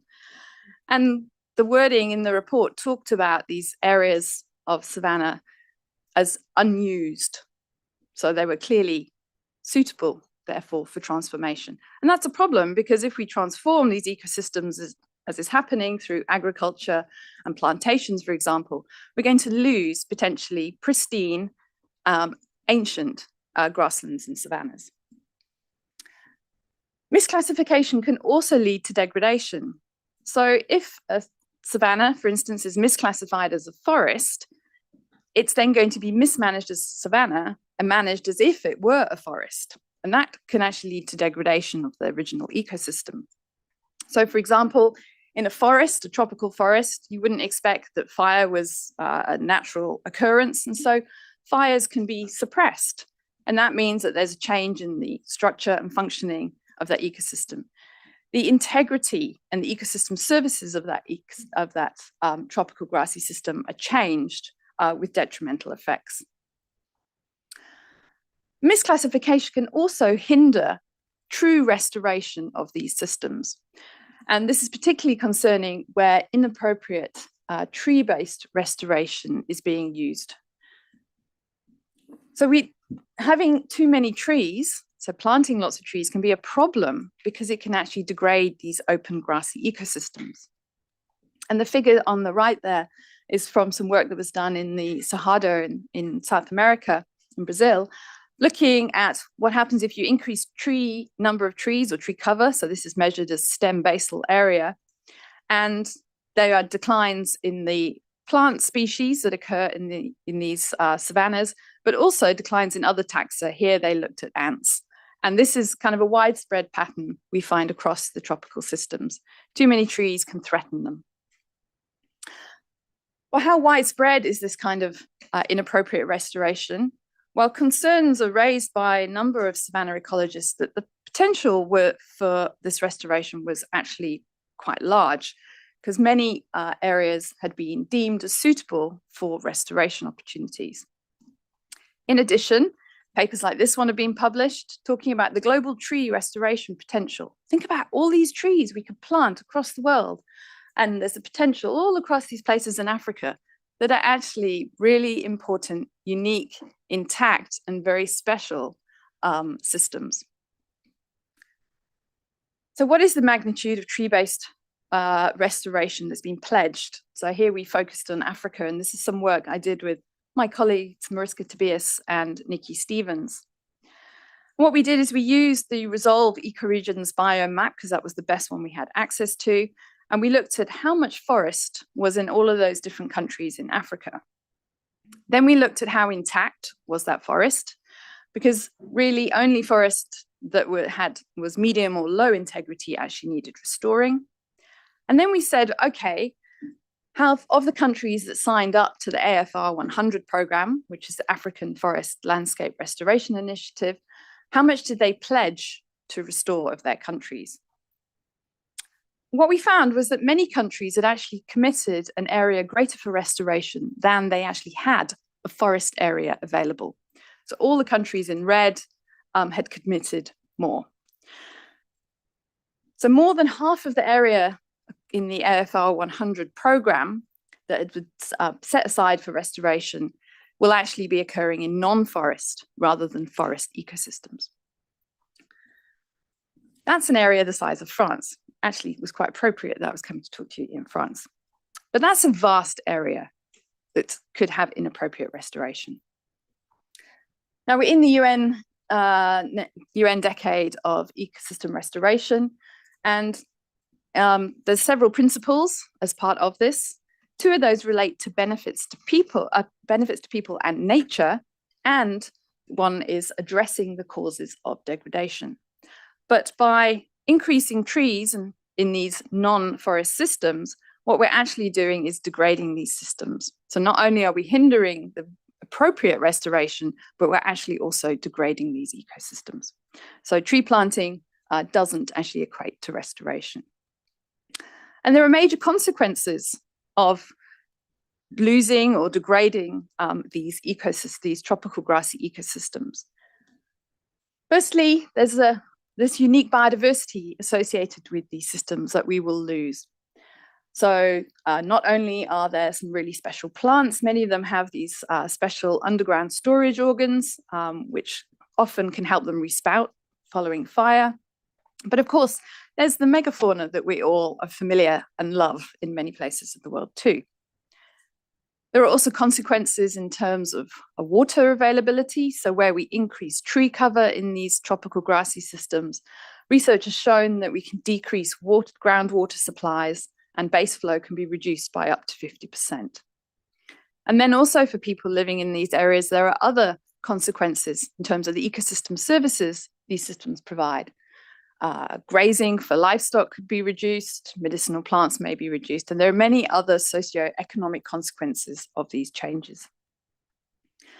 But critically, once we've changed these systems, restoration is really, really difficult. People think of forests being hard to restore, but grasslands are too. You can't just plant grass and have your system back.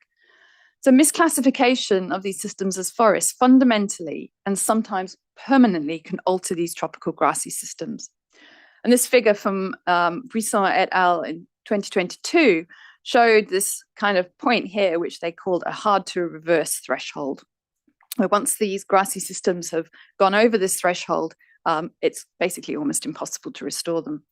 And here's some actual field data that was collected in South Africa by Nick Zalumis and William Bond. And what they did is they sampled plants in grassland that had previously had plantations on. And what they found was even 40 years after that plantation had been removed and these areas were being restored, you can see that the number of tree species is just a fraction of that in the old growth grasslands. So it takes a very, very long time, if not sometimes impossible to restore. So we really do need to look out for these tropical grassy systems. People live in them, people depend on them. We need to care for the biodiversity and in these systems. If we lose them, we can't just get them back. So we do need to recognize them for what they are. I feel quite passionate that we do need to revisit how forest is defined. There are going to be fundamental flaws, as I've demonstrated, if we just rely on structural metrics such as tree cover, such as the FAO definition currently. There's a growing move towards considering ecosystem functioning. So the IUCN typology does. For instance, it might include whether systems are flammable or not. So that's a really welcome move. And ultimately, what I would hope is that we'd be able to map the grassy ecosystems too, not just forest. And that way we can identify the hotspot areas that really need conserving, the areas of contention that we need more research in, for instance, places like Madagascar, and to identify which threats are occurring where. So thank you very much for your time, and sorry for a rather controversial end to the session. Thank you. Thanks a lot, Kate. Well, you are bringing very strong key messages, and yeah, you show that changing our point of view It's also bringing a new light on the question of forest. Well, I dare not say anymore forest. I should say natural ecosystems degradation. So yeah, I'm part of the guys who have a tree bias. So it was in a way disturbing, but in a very positive way. Okay, thanks to all our speakers today. Now it's time for the question, for the discussion. So we already have a lot of questions in the chat. And I will give the floor to Lilian and Nela for moderating this general debate. So please, Lilian and Nela, the floor is yours. Yes, thank you, Nicolas, and thank you for this very interesting presentation. So we will start now the discussion session. We have 50 minutes before the end of this seminar, and we decided to separate the talk in two main topics. The first one will be dedicated to thematic and technical issues regarding forest degradation, as Camila presented his work, and also the very interesting talk by Kate about differentiating tropical grassy and tropical woodland and tropical forest ecosystem. But also maybe you will have some question about monitoring systems that we spoke a lot this afternoon. And then we will have a second session related with policy issues. So Nela will moderate this part of the talk. So I saw that, as Nicolas said, we had already a lot of questions in the chat. I saw that Camila tried to answer most of the question, but maybe you still have other question to Kate or to Sarah. So we can start now comments and question about thematic and technical issues. So if you are in the room, you can raise your hand, or if you are in the online, you can also raise your hand, and we will give you the.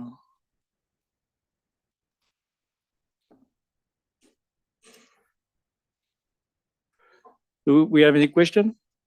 Yeah, please. I just want to raise. You hear me?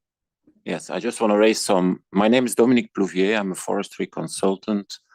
I'm also a guest lecturer at the University of Leuven on tropical forests, and I'm living in Suriname, where I advise the government. Suriname is the most forested country in the world, 93%. So they really need an advice on a lot of issues regarding carbon credits and REDD+ and all these elements. I just want to just raise an issue on grassy and woodland ecosystems. You really raise an important point, which is be careful. Grassy ecosystems also have their value. But on the other hand, we cannot forget, especially in Latin America, that a lot of the deforestation and the conversion of forests goes to grasslands, because cattle is still 70% of the drivers of deforestation in Latin America. And what I have seen over my career is that regeneration of forests is much quicker after shifting cultivation, and grasses really in these forest ecosystems impede the fact that the forest comes back. So there again, policy, do we make a difference between the 7 commodities? Because converting 1 hectare of beautiful tropical forest to 2 cows per hectare with exotic grasses, instead of palm oil, where you have at least 3 times the production of the second best oil producer, which is, I guess, sunflower or something like, or maize. So there I see a lot of things which can be brought up and which are important to say as well. That grassy ecosystems in real forests really impede the forest coming back.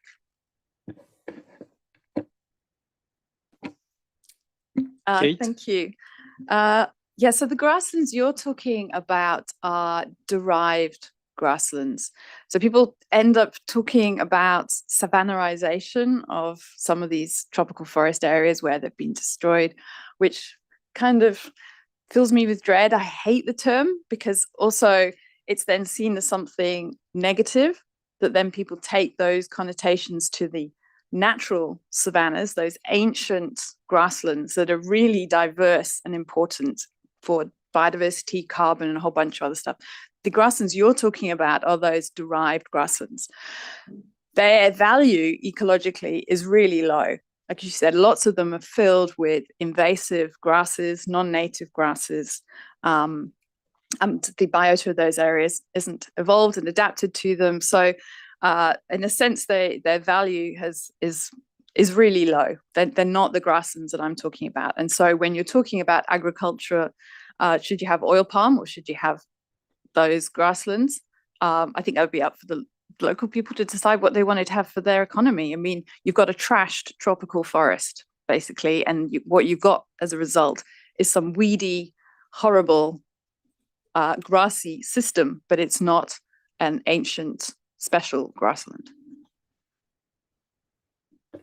Yes, it's up to the local people to decide, and we don't give enough support to the forestry service in all these countries, which we overload with all our terminology on REDD+ and all this, and now the EUDR.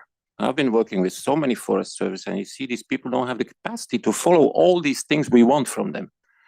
So we have to put that also in perspective. I think this is very important with all our regulations, and not only do this kind of I said top down from the EU regulations, but really support these countries with, just like we did with FLEGT maybe, and have support to the countries in the country.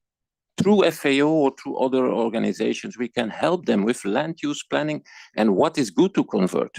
Because a lot of conversion is not planned at all. We just do on soils, which also, I've seen it so many times in so many countries.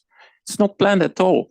And as I said, transfer to cattle is much worse than transfer to palm oil, just to give an example. So all these things are not taken into account. I don't know if the DG Environment is still online, but and if this is in the progress of deciding, but we're already going to the policy issues. So my apologies on that. Thank you. I don't know if people from EU are still online and want to give an answer. Yes, we are still online. Yep. I'm not sure I got any specific question, or I can comment on that, of course, but I'm not sure I got the question. So if there is any specific question, I would be happy to read it again. But if not, I can also discuss about that. Yes, I will repeat it. We have now a general policy which is for all countries. We're going to involve a lot of consultants and to monitor, to define what is, and the traceability and all these aspects. Does the EU foresee in second or a third phase support to the countries themselves, which are very weak in the agriculture and forest service, to help them with land use planning? What is good to convert to palm oil or not? Will this kind of technical support be there? Otherwise, I really think that it might be more for the European citizens to show that we do something on deforestation. But I think we need to have an impact on the ground. So these countries need a lot of technical support. That's my question, is if in the second phases of EUDR, attention will be on that. That's clear. Thank you very much. First of all, I was mentioning very quickly in my presentation, but this question of cooperation with country, but with many stakeholders via project, but also with country themselves, are really key. And this is really something that in the EU, DG Environment, but globally the Commission is really developing such project and discussing on traceability, but of course not only, because it's not just about having a traceability tool or traceability system or helping any stakeholder to understand how the regulation was done, etc. So of course there are other topics discussed that goes a bit beyond the regulation itself. It has at some point to go beyond. It's not foreseen as such, especially in the regulation, to touch upon those specific aspects, but it's related to in one way or the other to the topic of the regulation of the forest, of limiting deforestation. So I cannot say on a country basis or on each cases, but this indeed could be a very interesting following topic to be discussed in this framework. I don't know in detail. I cannot say in detail if in one country or the other this is discussed, But I agree that this could be one axis of discussion. In any case, we have and we are developing those channels with the country themselves, in addition to specific project with some stakeholders, for instance, on traceability. This is in short some few words about that, but I agree. Thank you, Antoine. We have one question from Plinio.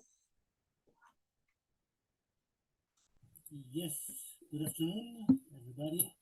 I have a concern about. Plinio, that's very difficult to hear you. Oh, really?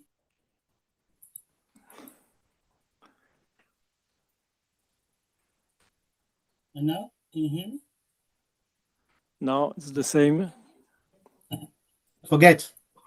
Oh, it's okay. It's okay. It's better. It's better. Please go on. Okay. Yeah. Go Now, on. I have a question about what we include in this regulation as degraded forest. I saw the definition on the slide, which is a kind of conversion of primary forest into plantation, whatever primary forest means. But then what do we do with illegal logged over forest that are logged several times and that also face fires? Are they considered degraded forest? And what do we do with the secondary forest that regrows after deforestation, after 2020? But if we want to invest into management of secondary forest, would it be eligible for this new regulation? Thank you, Plinio. I guess this is a question for our colleagues from EU as well. So, Antoine, do you have any? Yes, answer? sure. Thank you for the question. I'll start by indeed the deforestation as such. I've presented it is what it is now. Structural change, conversion, indeed, primary or naturally regenerating to plantation. I mean, you know it now. The guidance that the Commission has published touch upon those topics about fires, for instance, and how the forest and the wood coming from the forest is under the regulation or not, depending on what happened on the ground. So I would first ask you to go to the guidance document, the guidelines that are going to be translated into all EU language soon. But in short, these as the forest degradation definition is this one. The topic of the wood coming from a forest that, for instance, after forest fires, you have some woods remaining, for instance, this could be put on the market. It is not considered coming from forest degradation under the regulation.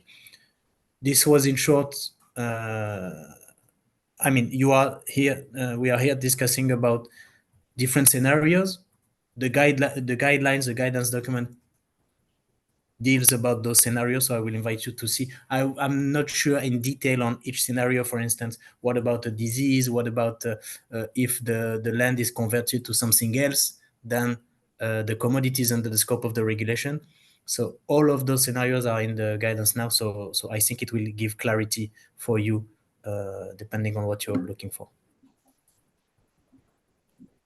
Okay, thank you, Antoine. We have one question from Denis. Yes. Okay, thank you. Are you getting me? Yeah, it's okay. Fantastic. Okay, since we are dealing with the technical question, I wanted to put one question on misclassification that Professor Pa was mentioning, because she mentioned about I will say restoration on savanna, and then I wanted her to be, I mean, to of misclassification when she sees the dynamic as affairs are happening, I would say, in Africa. So is it that some country committed, for example, to restore savanna, and then they are planting trees that were not locally present in those villages or landscape before? Is that something that is really happening and then present a risk of, of destroying that vegetation or not? This is important because, for example, we just have a publication that showed that when you take the Congo Basin and then the savanna of the area, they were really carbon sink, means that savanna are also important. So that is one of the technical question that I have. And then the second one is to Antoine. Antoine, there is an issue here, I would say, in Africa, when you see agroforestry and then orchard, for example. If you take cocoa, for example, country of Central Africa has said that they are growing their cocoa, let's say, on the agroforestry system. And then they feel that the EU regulation is really discriminatory against them who are doing agroforestry, against those of West Africa that are growing their cocoa, I would say, on orchard, in orchard way. And then lastly, the question was to Remy on the interpolarity of the digital tools that he mentioned, because he mentioned some tools to be used, public digital tools. And then the key question, technical question was how to make in such a way that we have some interpolarity with these tools. Over. Thank you, Denis. First answer by Kate. Thank you, Please. Denis. What you raised was really great. So I focused on the AFR 100 program. So this is the African Forest Landscape and Forest Restoration Program. Notice the title includes forest. So the program, when you have a look online and talk to people involved in the program, they are very quick to add that actually it's not just about planting trees. It's not just about forest restoration. But what we did is if countries had committed a greater area than they had of forest available, then, well, that restoration would have to go somewhere. And in fact, most of that would have to go into savannas and grasslands, because that's the other ecosystem, that's the other biome available for restoration. But then you asked about, are they actually doing savanna restoration? Well, we went to the projects, and you could do this too, have a look on the AFR 100 website at their projects that are listed. And virtually all those projects involve tree planting. So many of them are actually happening in savannas, which you'll see on the website if you look carefully at where those locations are. Almost all those projects involve planting trees. So none of them do things like increasing grass cover, for instance, which might be a more appropriate restoration for some of those systems. In fact, lots of the projects in those savannas that are planting trees are actually agroforestry projects, but more than half of them. Some of them are actually pure agriculture. So there'll be fields of nut trees that are planted, nothing to do with agroforestry. So they're actually just agricultural projects. So not only are they not restoring the ecosystems, but this is just kind of greenwashing. And of the agroforestry projects that are taking place, sorry, this gets worse, lots of them are planting non-indigenous species. So we did a check where we went to the Monga Bay Reforestation App database and also assessed projects on the ground where we could get information on where they were happening, what they were doing, what they were planting, all of this, these approaches they were using. And half of those projects that we found, there were almost 100, were agroforestry, and most of those were planting non-indigenous species. Some of those could even classify as invasive species. So I'd say in no way is the restoration that's being done generally considered appropriate, even in savannas. Thank you, Kate. The second part of the second question was for Antoine about the agroforestry. Yes. Thank you for the question. And I can clarify how agroforestry practices in general are considered under the EUDR. Agroforestry as such is something that the EU support in general, and also via cooperation programs or any practices or system on land where plantation already exists, or non-forest area, or where they will replace other forms of agriculture that are less respectful for the environment. So in short, the ODR relies on the deforestation of forest of the FAO, which excludes agroforestry plantations. So basically, the EU stands positively on this on this agroforestry system. So the only thing is transforming a regular forest into an agroforestry system. This would be considered as deforestation. But as long as the agroforestry system is in place, there is no problem as such. This is considered agricultural practices under the ODR, and the cocoa or any product coming from it could be put on the market according to the ODR. So this is really the line between on this topic. And again, sorry for insisting on that. The guidance document that my colleague just put on the chat goes a bit more in detail on those topics, and you'll see how in general the agroforestry systems and practices are taken into account under UJA. Thank you, Antoine. And the third question raised by Denis was about interoperability of the monitoring system. So Remy, can you answer, please? Yeah, I don't know. Can you hear me? Yeah. Okay.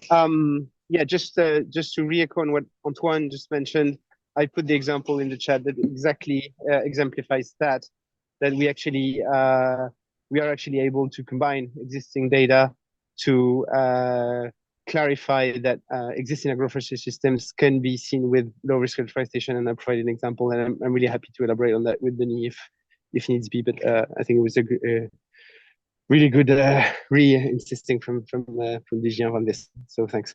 So the tools that we are working on with that we're developing under the Team Europe initiative are by essence open source. They're written in the most common languages, in Python, JavaScript. All the code is open, and that enables interoperability. And Denis, that's what you're asking. It's like, how do we ensure this?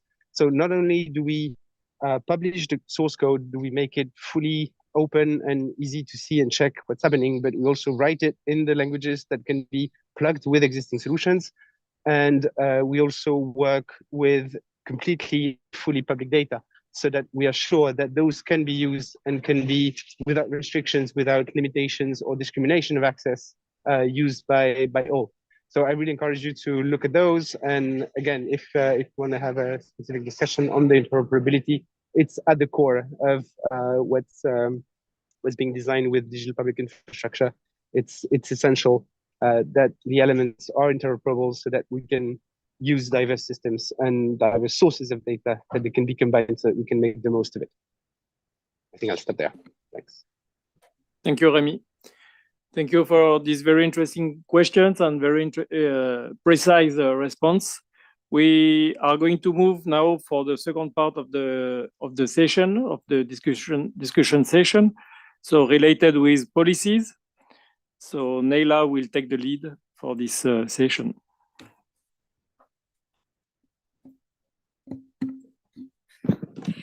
Thank you, Lilian. Yeah, so we had some questions more related to technical issues, and we had some as well oriented towards policy issues. So here are a few questions that could help for the policies part, guide our reflection and thoughts. And so first, how can a better characterization of deforestation and degradation contribute to the European Union policies, and how to better promote deforestation-free solutions in the European research agenda? So it's not to answer this question, but more to guide our thoughts. If you want to share ideas about these topics, do not hesitate to react on those subjects. Or if you have any questions. I don't know, Julie and Pierre, if you saw interesting questions in the chat, but yeah, do not hesitate. Thank you.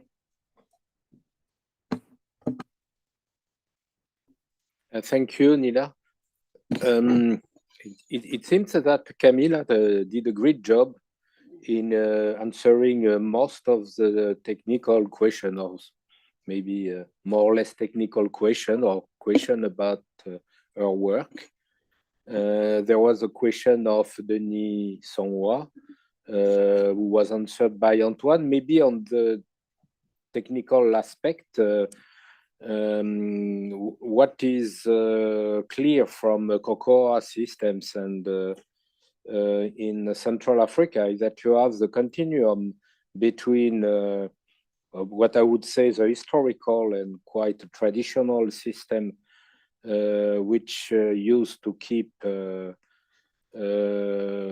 important tree canopy cover over the cocoa orchard, and no more, I would say, more modern systems, but more damaging ones, using full light types of cocoa, and which is now gaining some momentum. So there is also continuity in all those systems, and in terms of I would say the stand structure and the carbon stocks and so on, it's quite a lot of difference. You will have more, far more carbon storage in the historical system. And for example, in Ghana, they have mostly shifted to the full light system. And so there could be some room for having, I don't know, kind of policy for providing incentives to remaining museums within the boundaries of some tree cover, and yet growing cocoa and exporting cocoa. And also there are in some emerging new systems where people keep less native trees than before, but plant native fruit trees. So this may be also an intermediate which could be profitable and worthwhile for local farmers. Thanks. Thank you, Pierre. Would anyone like to react on those issues?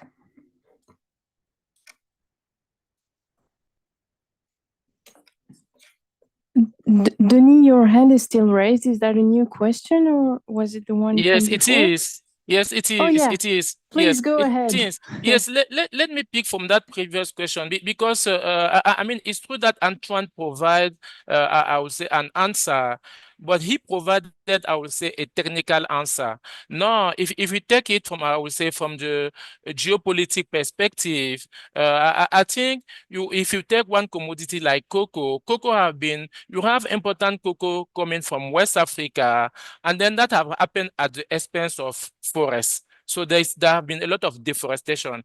But in Central Africa, you have agroforestry system that have developed, and then the production here, they are very, I would say, sustainable in quote. Let me put it that way, in quote.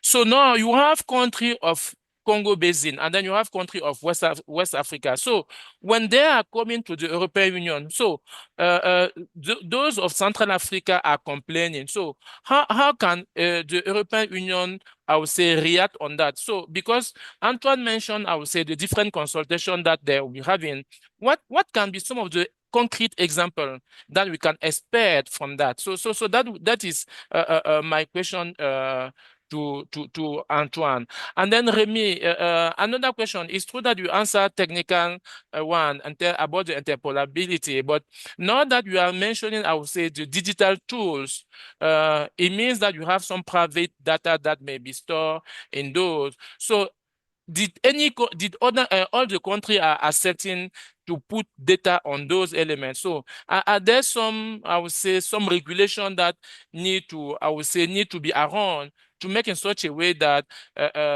country accept that their data are really available? So is that something that is easy or feasible? Over.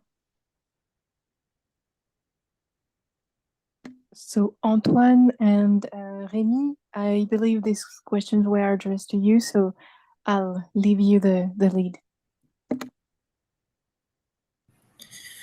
Yes, maybe I can start very shortly. I mean, I'm here. I'm bounded by the regulation, basically. So yeah, I have to provide a technical answer. Any other type of answer, more political or any type of answer, when different countries come to the EU to present what they are doing or the type of exchange we have, I'm not in capacity to go beyond what we have and how we are working for making the regulation a reality on the ground, and all those questions that we are trying to develop at technical level, also to give an answer to those who ask, okay, I have agroforestry system, I want to develop agroforestry system, what about the regulation? So this is why I provide this type of answer, and I cannot go beyond. So I'm sorry to disappoint you in advance, and I'm not sure neither exactly what was the specific question, but this is the rationale behind my reply on this, bounded by the regulation, and I will not go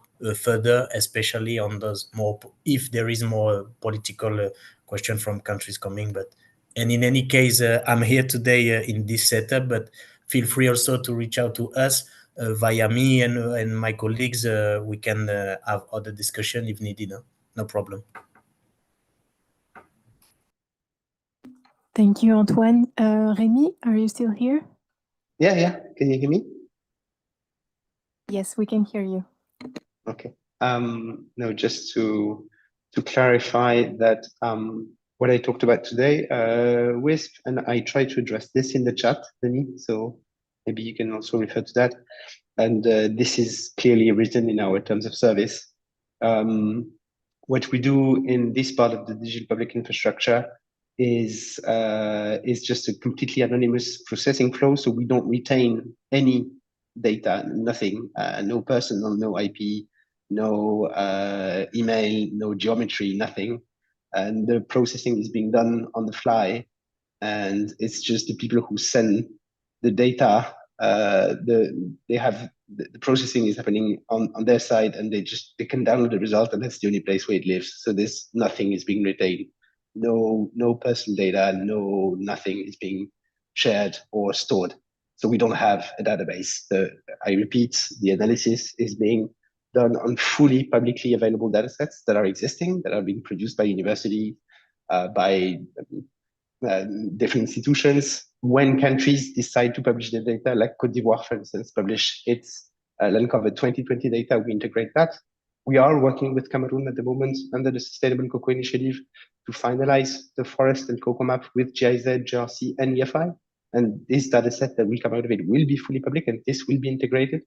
But unless it is fully public, we don't use the data sets, and we don't store anything.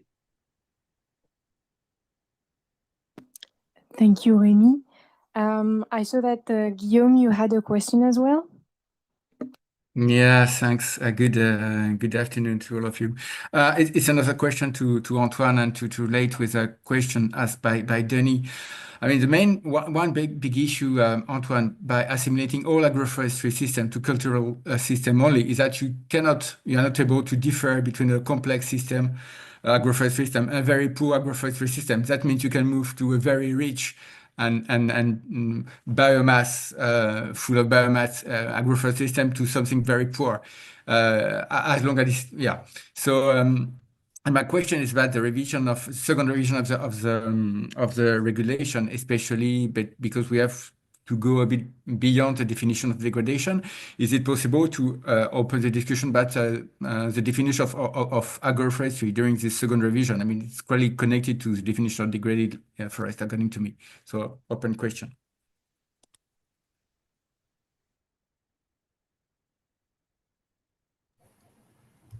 Should I reply directly? Yeah, sure. Go ahead. Thank you, Guillaume, for the question. First, I would say that yes, in the 5 years revision, the idea is to have a look at the overall regulation and to have kind of an assessment on what was going right, what was going on, what could be improved. It's a kind of general assessment, so there will be room for having for going into more detail in some aspect. So first question, first reply is yes. And for your first comment, I definitely agree. But let's take the problem or the topic from another angle. The regulation puts obligation on operators when they source from a certain area, for instance, area where those agroforestry systems exist. And the whole regulation is about the fact that they need to prove that there is a negligible risk of forest degradation or deforestation. So whatever the type of agroforestry system, they will need to prove that this did not harm. I mean, according to the regulation, there is a negligible risk of deforestation or forest degradation. So then there is a room also to defining what is the type of agroforestry system or what is the type of activities going there from the angle of the operators needs to prove, and also from the competent authority, the ministers, they can go to operators and ask, okay, have you assessed this and that? So without entering into those details that are really, I mean, key, because indeed, as you said, there is no one system. This is not only one system. From the other angle, this is also something that can be looked at from the perspective of the risk.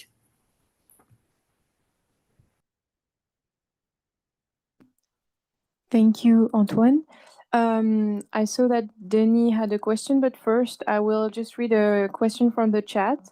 So is timber from a permit that is destined to agricultural use in the long term eligible for the RDUE? Sorry. So I believe that's a question for you, Antoine, as well. Yes. First, I maybe just react on the term eligible. There is no product or system or things that are eligible as such. There is obligation on operators that need to kind of prove or to, according to the regulation, to perform some steps. And so this was just for the eligible part. Then timber permit, or we were mentioning also the FLEC licenses, for instance. These are useful document information that can feed the operators when it needs to prove both, I would say, sides of its due diligence, meaning the legality and the deforestation free. So indeed, a permit or any type of contract is very useful and important for the operators to perform its due diligence. It's not sufficient as such, because again, the regulation puts some different steps to be complied by the operators to being or companies to being able to ensure the compliance with the regulation. So this is sometimes a question of from what angle are we looking at the topic.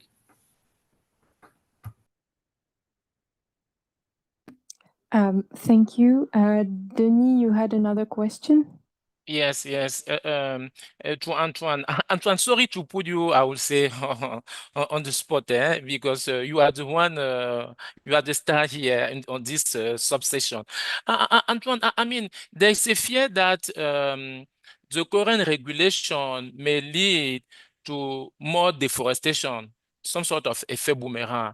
And then people are thinking that maybe the product, instead of being sold into Europe, may go to the other part of the world and so on.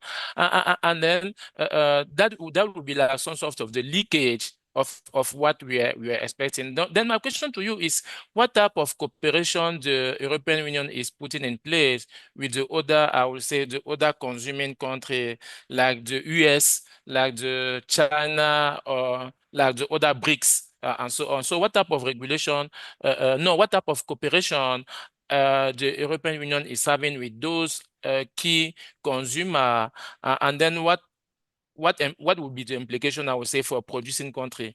Let me speak from the angle of cocoa. I think it's better to take that one because it's something on which I'm working. Over.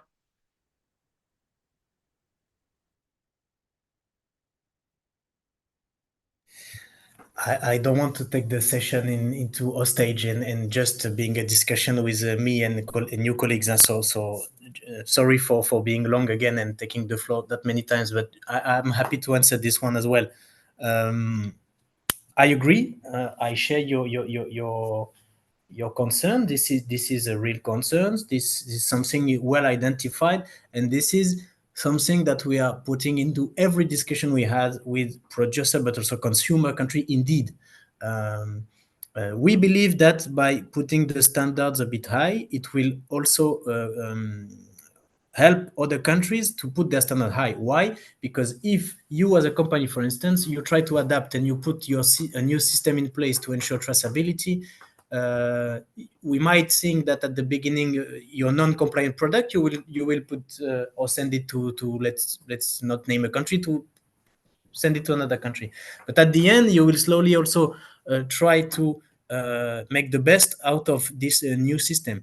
This is from the angle of the operators, but from the angle of the country, we have, I cannot say here, but we have really a lot of discussion with basically all countries in the world. And we already seen those positive effects that, for instance, other countries are developing kind of similar regulation. They were thinking of limiting it to the legality aspect. Okay, should we ask only the legal aspect? But then look at the EU, they are having this pillar with deforestation free. Maybe we should also align, because it's always better to align with the best standards. So this is a bit the situation where we are here now, where we see in the US as well, it's a bit different because they are working in, I mean, it's federal. So sometimes you discuss, a law can be on this specific topic be developed in one state and be different in the other. But we are seeing those kind of positive aspects where countries are thinking of at least adapting to this standard. So believe me, this is really something that is on the table with every country. Not saying that it's easy and everyone will have the same for the moment, but this is really something that is going on.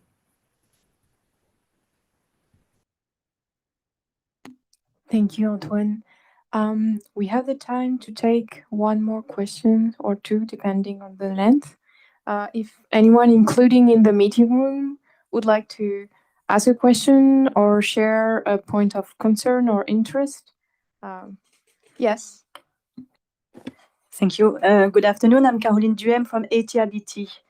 I have two questions. One for Antoine concerning the question before about some forest permits which could lead to conversion to agricultural, legally conversion. I mean, it's raised me another question. Do we have to consider in the due diligence that the perspective of the forest permit, not the action of the forest harvesting activities, which could be in conformity with the definition of degradation, of zero deforestation and zero degradation? For example, I'm thinking about Van de Koop in Cameroon, where the harvesting activities are done according selective logging. So it's not conversion at the moment of the harvesting, but we may expect that this area may be converted in the future, maybe long or moyen or middle or long term, can be converted to other forest use. Do we have to consider that in the due diligence and the risk analysis first? And after, I have another maybe comment, which is more global about the meeting. So maybe I'll let Antoine to answer. What I can say on this one, thank you for the question. This is addressing the guidance now. And what I'm mentioning this because I don't want to give you partial information or wrong information, but this question of what happened with the land after any harvesting operation, and then does it has to be taken into consideration into the due diligence? Yes, at certain extent, and please go to the guidance for that because I'm not sure in detail and I don't want to say wrong information, but you have this point in the guidance document indeed. Okay, thank you. And other question, which is more a remark about the meeting today, beside the very scientific and technical discussion, maybe more scientific than technical discussion we had about degradation, classification, and forest. My question is that today, the main point of operators which are faced to the requirements of the EUDR is to have some tools about how to verify deforestation and degradation. Do this meeting and work will lead to provide some very operational tools or free access tools, very easy to understand because we are talking about operators who are not used to utilize such teledetections tools and so on. Do we will get after all this work some tools or recommendation about how to use tools of teledetection and satellite evaluation to be used in the due diligence of an operator looking for their own supplies and area where he's supplying.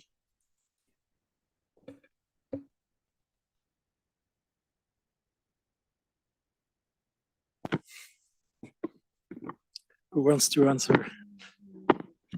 I guess the answer is to. Okay, yeah, sure.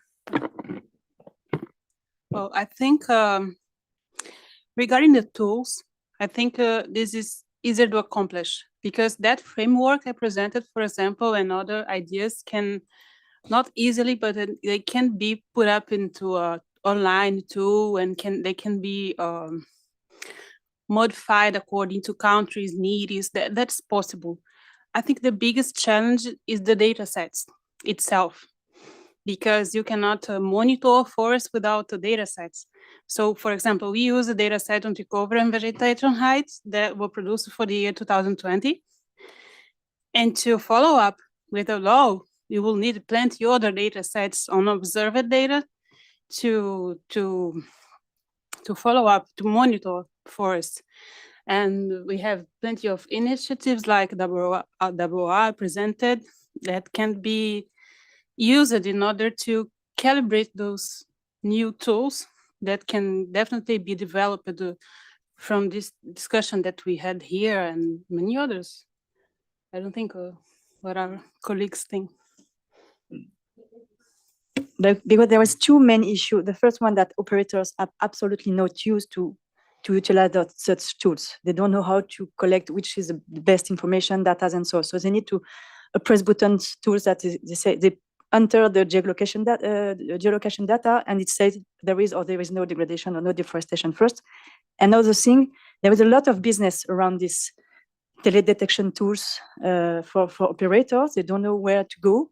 So I think it could be an idea to develop something very easy and open access for operators to not be, yes, as I said, too many business around that. And some operators, because they don't know how to do it, will go through these very high expensive services. And it's not necessary, because there is some open source tools, but not easy to handle, I think. Exactly. It's not about just being open source. It has to be easily manipulated. Yeah. We've been discussing a bit on that with FAO. And I think in the future, we might arrive to develop a tool like this. But after developing the scientific basis for Hemi might complete. Yeah, maybe I just want to reiterate, and maybe it was not clear from what I presented today, but the WISP approach is a press button solution that can be where you just need to send your geometries, you get immediately your risk assessment. The process behind how data is treated is fully open, fully transparent, so it can be understood by anyone, but you don't need any skill. You just need to have your geometries, you send them, you get your risk assessment. So I encourage you to check out again the WISP API. It's fully open and it's developed under an MIT license, so it can be used, adapted for any kind of use, including commercials. So it can be used by commercial operators if they want to, and it's press button. Sarah, you wanted to add something? Yeah, just to really add something similar to what Remy just said. I think some of Global Forest Watch solutions are very user-friendly as well and easy for non-technical users. So I think if you're interested, check out Global Forest Watch Pro. Maybe the documentation could be useful.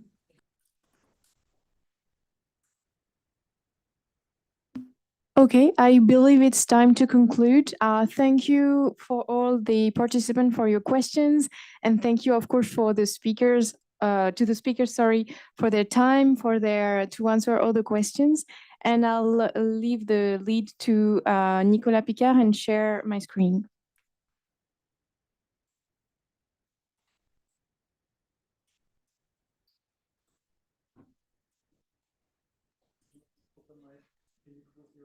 Oh, sorry.